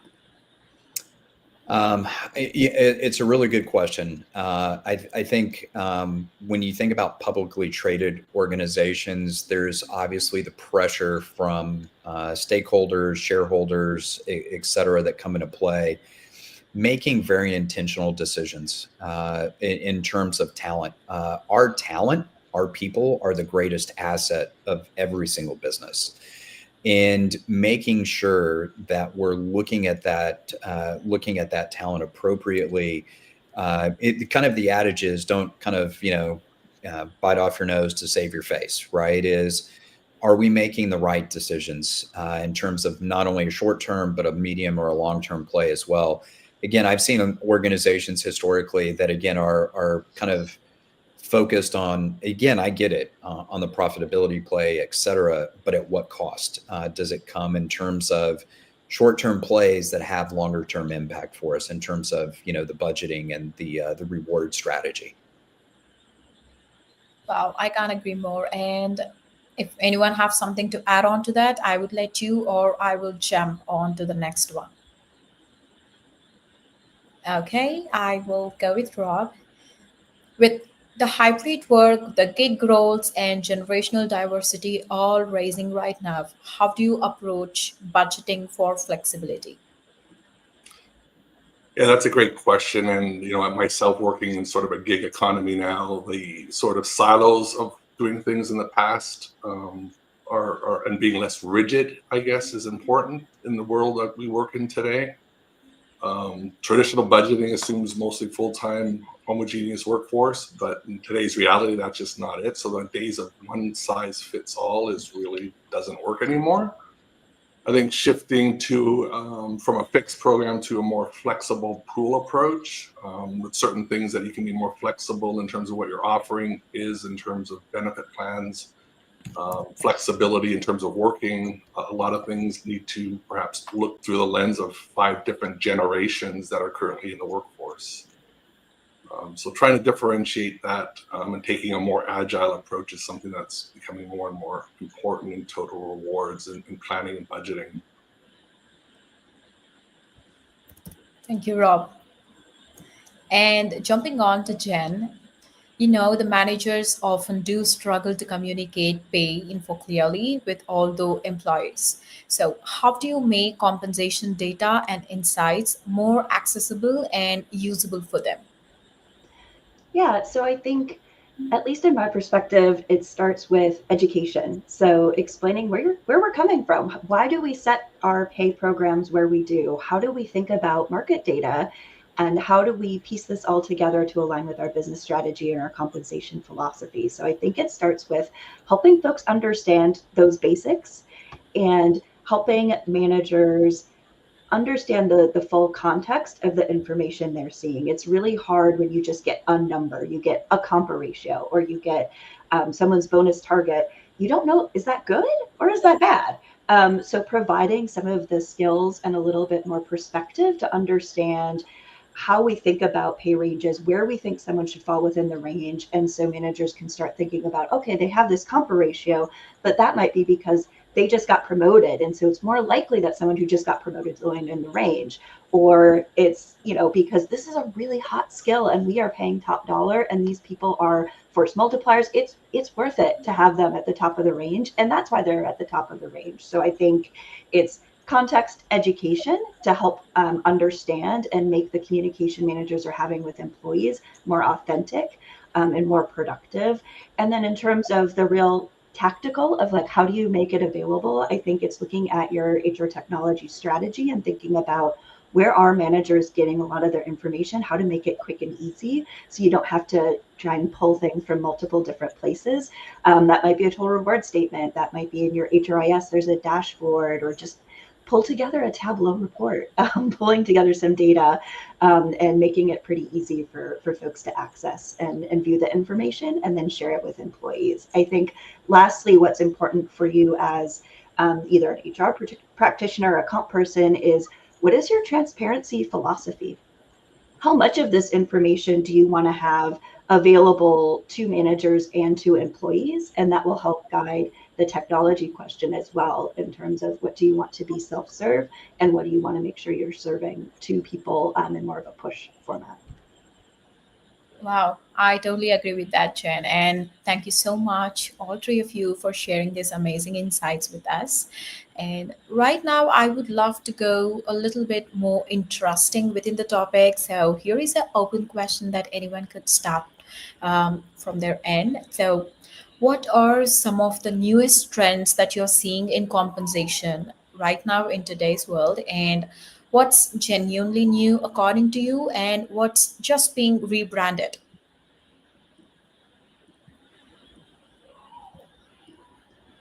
I can start with a rebrand. So what I'm hearing a lot from folks is ChatGPT has said I should be paid X. And that just feels like a rebrand of when Levels FYI first came out, PayScale, some of Glassdoor, some of those other tools. So it's just a different way of people to crowdsource what they think they should be paid. So it's new because it's a different wrapper, it's a different approach, but it's not new in terms of how to talk about it with folks and talk about the value of kind of peer verified other data where you understand all the different components versus some guy online fed ChatGPT some data, which may or may not be accurate. And then go again back to comp philosophy and how you pay folks at your company and how that may or may not be different from whatever that random guy is that fed some information into ChatGPT. Yeah, and I'll add to that. I think one thing that we're seeing a lot of, and again, it's early on, but is kind of a shift from job-based pay to skills-based pay, and not looking at a person's title, but rather what their capabilities are in terms of determining and establishing their pay. Also, depending on the organization, and I do a fair amount with private equity, moving their variable and equity-based rewards more to a stronger link to value creation. So again, things that at least I'm seeing in my space, really trying to drive pay for performance even more so than in the past. Maybe just kind of add on to what Jen was saying as well. Something that I continue to see coming up is, again, as I mentioned kind of into the intro, was the question around the validity of data. With the kind of current state of where we are with all these networking groups that are popping up all across, the country, the globe, et cetera, people are linking into those as sources of truth, right? And so what we're getting or what we've seen historically, right, from leaders or individuals is, hey, in this group, it said, this role is paying X. I'm not being paid effectively. But again, I think to Jen's point, what we have to kind of, myth bust is, what is the process for collecting that data, sanitizing that data, anonymizing that data, right? Is there only one person that makes up the sample, right? Or one role that makes up the sample? I think that's critically important for us as well. As again, maintaining the integrity of the process is so important in terms of making sure that organizations are looking at paying people competitively to the market.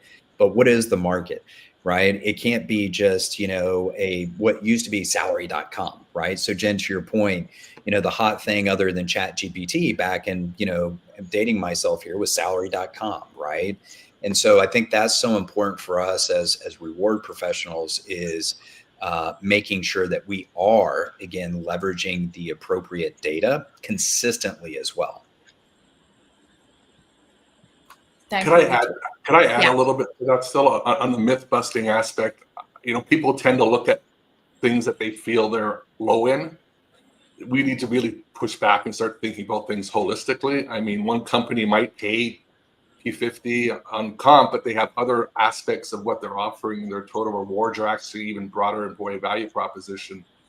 Flexibility is huge for certain generations now. Just being able to get benefit plans and programs that are, fairly significant part of a person's compensation, they could be fairly different depending on the organization that you're looking at. So again, something there that you got to think about things more broadly. Rob, I love the comment because I think we as reward professionals struggle with this every day, right? Base pay is not good, right? But when you look at total cash, it's off the charts, right? Or this incentive isn't delivering, but we are, 90th percentile to the market in terms of base pay, right? And so people, to your point, isolate in on the bad or the not favorable instead of looking at the total package, or even the EVP, as you're mentioning, right? Are our benefits leading the market? Are we offering more flexibility than a firm that's saying you have to come into the office 5 days a week? Awesome. Thank you so much. And I really love the insights that you have put together into this tiny discussion. And jumping on to the next interesting one. What's one budgeting blind spot you think organizations really need to address this year?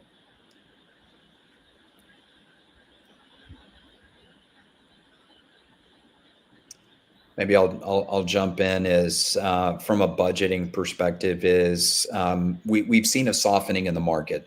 And so what has been historically an employee driven market with the discussion of tariffs, with the discussion of interest rates, with the discussion of inflation, et cetera, it's a very different market that we're in than we were in, say, 2020, 22, et cetera. So I think making sure that firms are being very thoughtful of what are we going to deliver in the upcoming year in terms of compensation, right?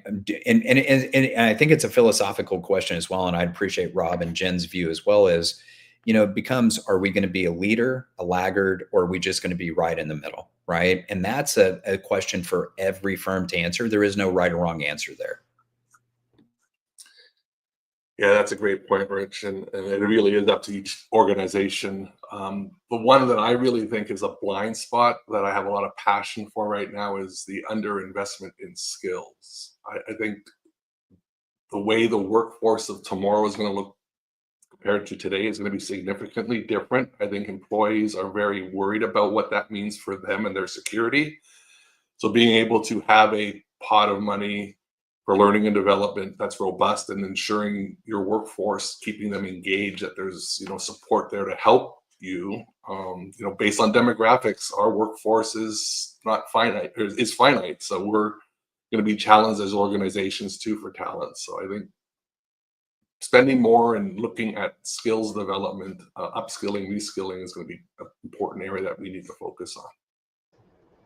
I agree. And I think as you were asking the question about the blind spot, I was thinking it's really easy to fall into the trap of, ooh, the market softened, we don't have to spend as much money.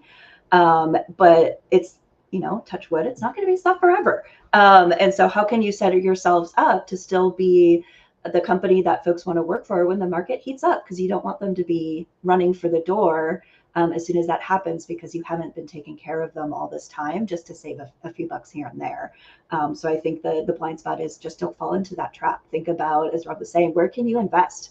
How can you invest in skilling? How can you help folks see the career development, whatever might be appealing to them? I saw in the comments someone was mentioning the power of the HR business partner and working with them. I think this is a great opportunity to strengthen that partnership and think about what is your value proposition and how can you continue to invest in it monetarily and otherwise, so that when the market heats up, it's not an exodus. Thank you, Jen. That's awesome. And jumping on to the next one, what role should employee feedback play when shaping or adjusting total rewards programs?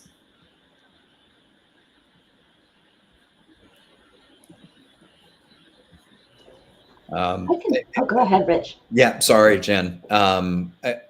I think there's kind of a balance, right? I don't think I've seen anybody that says pay is not enough, right?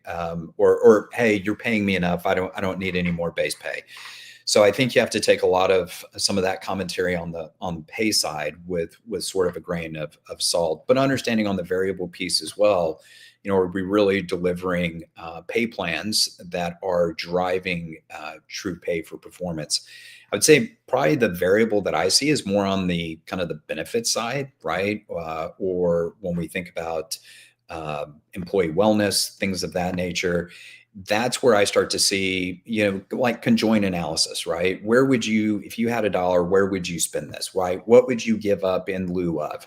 So, you know, we've seen the uptick in terms of pet insurance, legal insurance, things like that, because that has been based on what we've heard from associates, right, through organizations. It's almost a cyclical sort of perspective as well. There was at one time with the company that I was with, we took a look at a generational sort of perspective at the time when there were 4 to 5, you know, different generations in the workforce. The top 3 items that continued to come out were pay, benefits, and time off. Now, when you looked at it, it kind of, you know, changed, right? All 3 were top 3, but when you thought about kind of sort of the boomers, right? Those that are, you know, getting close now, it was more of benefits because you get older, you know, we're starting to kind of wear out, right? Time off and then pay. But that's very different from sort of the younger generation, right? You know, they're invincible. They don't have to go to the doctor. So it's more, you know, is it time off, right? Where we're seeing that shift, pay and then benefits. So again, like I said, I think it's on the pay side that's with a grain of salt, but really sort of listening in terms of where you sort of can differentiate yourself on the benefit side is where I've seen organizations kind of lean in more. Yeah, I would agree with that, Rich. And, you know, really the role of feedback from my perspective is to reveal what employees value as opposed to what they may be asking for. At times you see different messaging. You know, generations are one thing, but I've worked a lot with companies that are global, and there's different needs in different parts of the world and what they value and what they appreciate. You know, at times equity, what's this? I don't even know what that is. What does that mean for compensation? You know, so again, taking an approach globally consistent but locally relevant is one that I've sort of tried to keep pushing forward on. And I think things that are becoming more locally relevant are going to perhaps create a bigger diversion in terms of how we position some of our total rewards and thinking through what we're bringing to our employees in terms of what they value as opposed to what they're asking for. Totally agree on that, plus 1,000. I think I also look at the feedback to try and understand where there are those gaps in understanding. You talked about, you know, equity, what's that? Well, that's great for me to know because, hey, guess what's our next educational topic's going to be on equity and how to think about it. Also, it can help me understand where maybe managers aren't having the impactful conversations I thought they were. If a lot of, I'm going to say complaints, even though that's a strong word, but if a lot of complaints come out about our base pay, you know, maybe we're just not hitting the mark as we talk about our philosophy. And so that can be instructive as well on maybe we need to go back to our managers and talk about some enablement. But agree wholeheartedly that understanding what folks are valuing, what their preferences are, is super helpful, especially in the benefit space, as you were saying, Rich, as well. Thank you so much. That's such a powerful point because, at the end of the day, if you're not listening to our people, even the best designed rewards can still miss that perfect mark. And building on to that particular one, in today's uncertain economic environment, how do you manage compensation adjustments without triggering unintended consequences?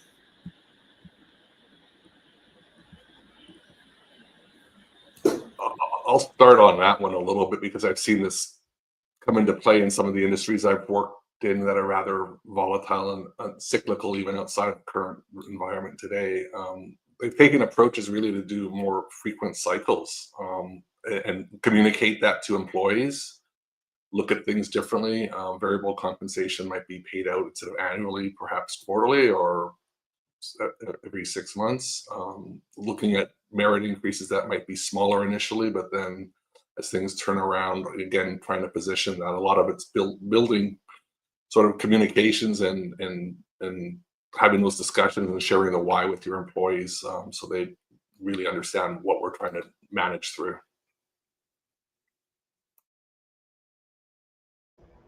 Yeah, just to pick up on that piece, I think assuming you have the culture for it, the transparency and explaining some of the trade-offs, the opportunity cost, I think that can go a long way, as well as setting some predictability.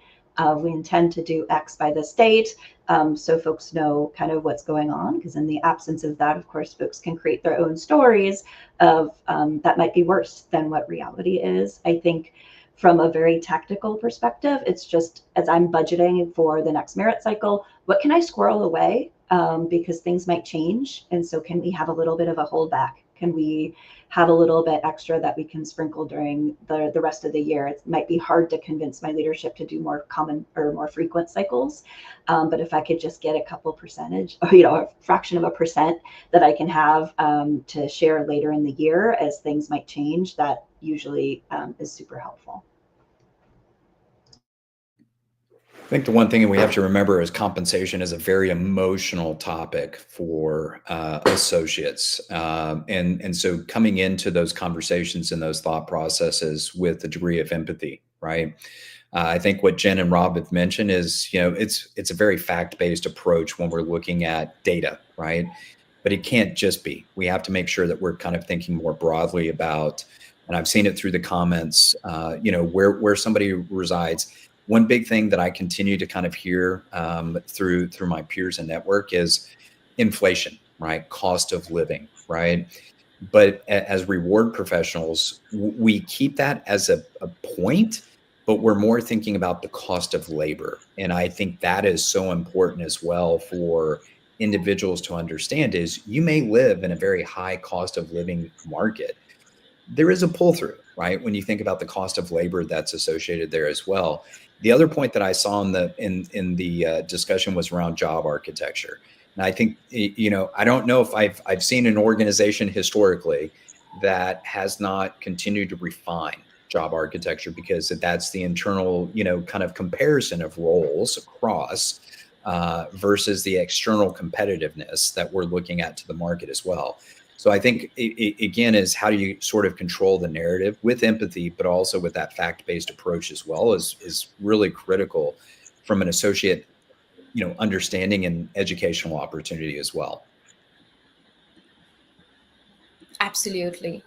I can't agree more, especially with all the shifts that's happening right now with different organizations. Even when we do a lot of adjustments, it's kind of easy to fall into the reactive cycle.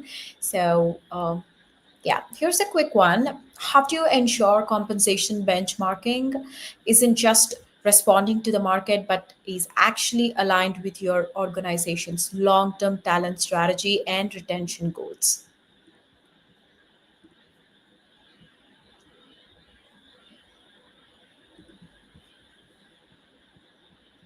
Maybe I'll lean in there. I think one of the key things is, and look, I've heard it kind of two different ways. Compensation drive strategy or rewards drive strategy. I think that proves problematic at times when you are out of sync with how the firm is moving. What is the shorter or longer term sort of goals? I've taken an approach of making sure that we have really good partnerships with our finance teams, our strategy teams, our legal teams, et cetera, because I see it as we are supporting the strategy and making sure that that strategy is successful in terms of the business model, the business operations. So I think having those really close touch points and those collaborations with those groups ensures that, one, you're getting a seat at the table, you're socializing what some of the potential watch outs are, but again, it's in support of versus driving the strategy. When compensation starts to drive the strategy, it starts to kind of take things off the track a little bit. Thank you, Rob. Thank you, Richard. I'm sorry about that. And does anyone have anything to add on to that, or we could jump on to the next one? Again, strategy is a very long-term perspective. So again, thinking about 3 to 5 years out, what will we look like? What will we need is an important part of what you're looking at in terms of your comp strategy. So again, just another part to think in that consideration, that it's not necessarily where you are today. It's what are the future critical skills? What are the roles we're going to need to really continue to drive shareholder value? Thank you, Rob. I guess that Rob's screen has been frozen, but we could still hear you. And yes, Jen, do you have something to add, or could we jump? Plus one to what's been said, but also I think it's part of the, what is your workforce strategy? So are you going to start going for early in career talent? Right now, it's really hard for folks coming out of school to find a job. Maybe that's the right place to start and get some really great people in. And you might need to have compensation programs or a culture of, kind of surrounding those folks, physically or virtually to help support them and get them ramped up. So that might be a change. Thinking about where you want to source your talent globally, that can also help align where you need to build your compensation programs or how you want to think about global mobility. Do you want to make it easy to travel between different countries? So I think it's just staying in close contact as you're looking into the future of where do you need to be to achieve your strategy, and then the work back of how you want your people programs and the compensation programs to support that. Thank you. That's awesome. And finally, let's talk about something that should never be deprioritized, even in the middle of tight budgets and shifting benchmarks. So how can we keep equity front and center during compensation reviews and budget planning?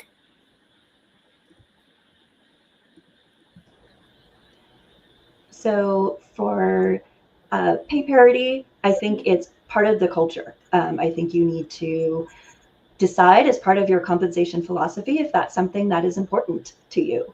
And if so, then you can help develop practices or processes to help infuse that into everything. So as you're going through budgeting, think about, again, do you want to have a holdback in case there are things that you need to address? As you're thinking about the merit process, how can you make sure that the decisions that compensation planners are making are not made based on protected characteristics? Maybe you have a merit matrix. Maybe you have some sort of, I don't know what, review process to make sure that you're following along and not having any sort of unintentional bias or unintended consequences.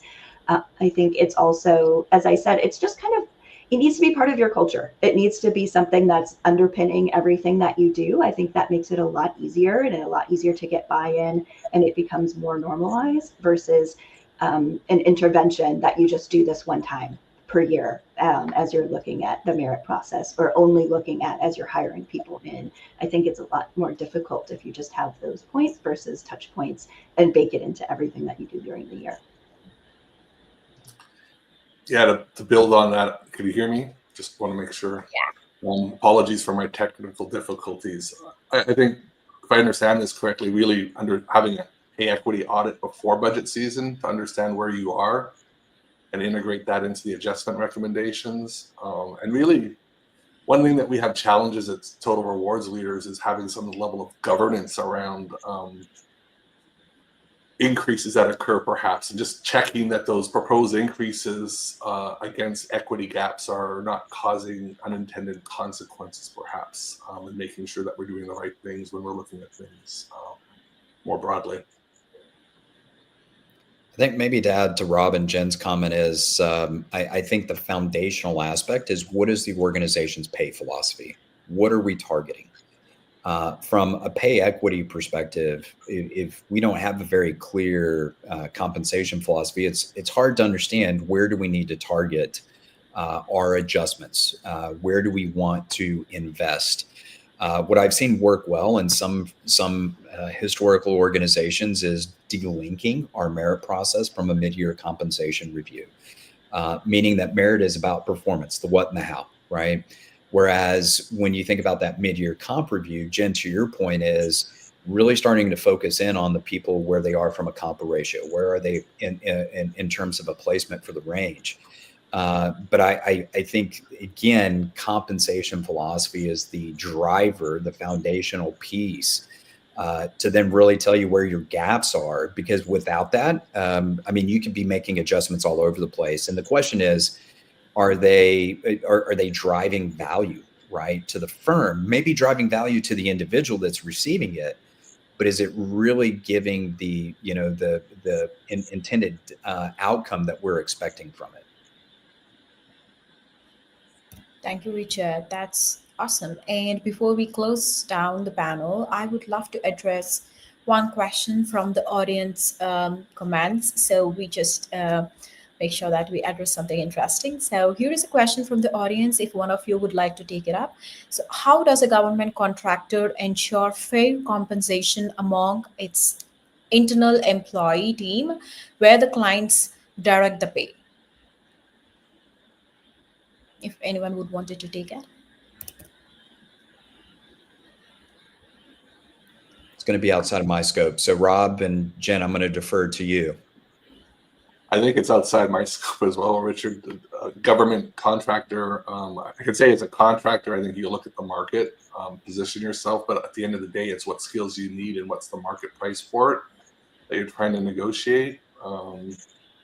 And look for consistency there as best you can. But if you're needing that talent in-house at a certain point in time, you do need to pay market prices. So they might be different depending on the time of year and who's available for what particular skill set you're looking for. And I think although some of the dressing up of this question, it might be a little bit different than what I normally work on, I think it kind of goes back to my position as a comp person dealing with a CEO maybe who doesn't want to do things the way that I think we should do them, right? I think we all come across the resistance to following what we would think are the comp best practices. And so I think it just goes back to what Rich was saying of the comp philosophy. What are you trying to achieve? What you were saying, Rob, attract and retain, and just build the case. Here's the data that I'm seeing. Here's what I'm seeing in terms of how we've been able to secure talent. Here's our folks who are leaving the organization.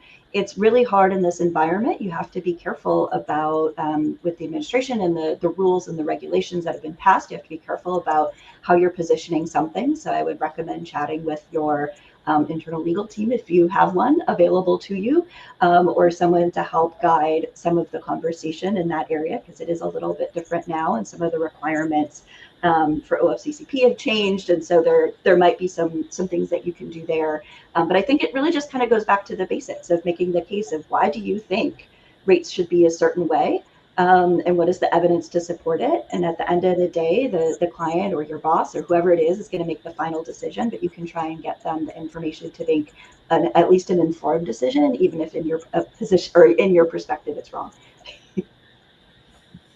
Thank you, Jen. I hope that answers their question. And let's close out this amazing panel with just a quick lightning round. Looking ahead, what's one element of total rewards you think will look completely different 5 years from now? And what should companies be doing today to get ready for that? Yeah, you can go quick answers. Yeah, no, I'll just say this. Let's just be honest with compensation. What compensation will look like in a week, a month, 6 months, it's going to look different, right? As firms adapt with kind of the global market. Some of the things that we're seeing today are very different than what we saw 6 months, 12 months, 2 years ago, right? That's just the nature of it is. If you're not innovating and you're not thinking about this differently, then somebody else will be, and they will be attracting your talent. Yeah, I'll quickly add to that. I believe, career development will become the core of total rewards. In 5 years, employees will value skill building and career mobility as much as cash. I think they're going to be looking at how can I continue to advance my career. I think some of the skills that we're looking for as folks are using AI more and more might change. So it might be more about how do you build good prompts? How do you ask good questions? So precision questioning might be something that is at the forefront. And then I'll be a little bit of a naysayer on the panel. I think the compensation world changes slowly in some respects. We're still going to be attracting and retaining talent. It might look a little different. Maybe we'll say, maybe employees have choice of picking equity or picking a lot larger salary, something along those lines that might feel a little bit different or a little bit more innovative, or maybe was a few years ago. But I think at its core, it's going to be kind of still the same stuff. It just might be some of our programs look a little bit different. So I'm not anticipating it's going to be wholly different in 5 years. I think there's probably going to be, just like when COVID happened, everyone went home. There was just kind of this like, oh my gosh, now we don't need to do GeoPay. Now we're just going to pay everyone the same. And then we saw the pendulum swing in the other direction, and now it's kind of somewhere in between. So I think we'll see that between now and the next 5 years. Something will go back the other way, and then it'll be kind of the same as it has been for a while. Thank you, Jen. Thank you, Richard. And thank you, Rob, for sharing your wisdom, and to everyone in the audience for staying with us through day 2. If today's conversation reminded us of one thing, I would say it's total reward adjustments aren't just a one-time decisions. They are living strategies, if we'd agree or not. We'll see you bright and early tomorrow for our final day of the summit. And until then, please do stay hydrated, take notes, and keep thinking strategically. Until then, bye.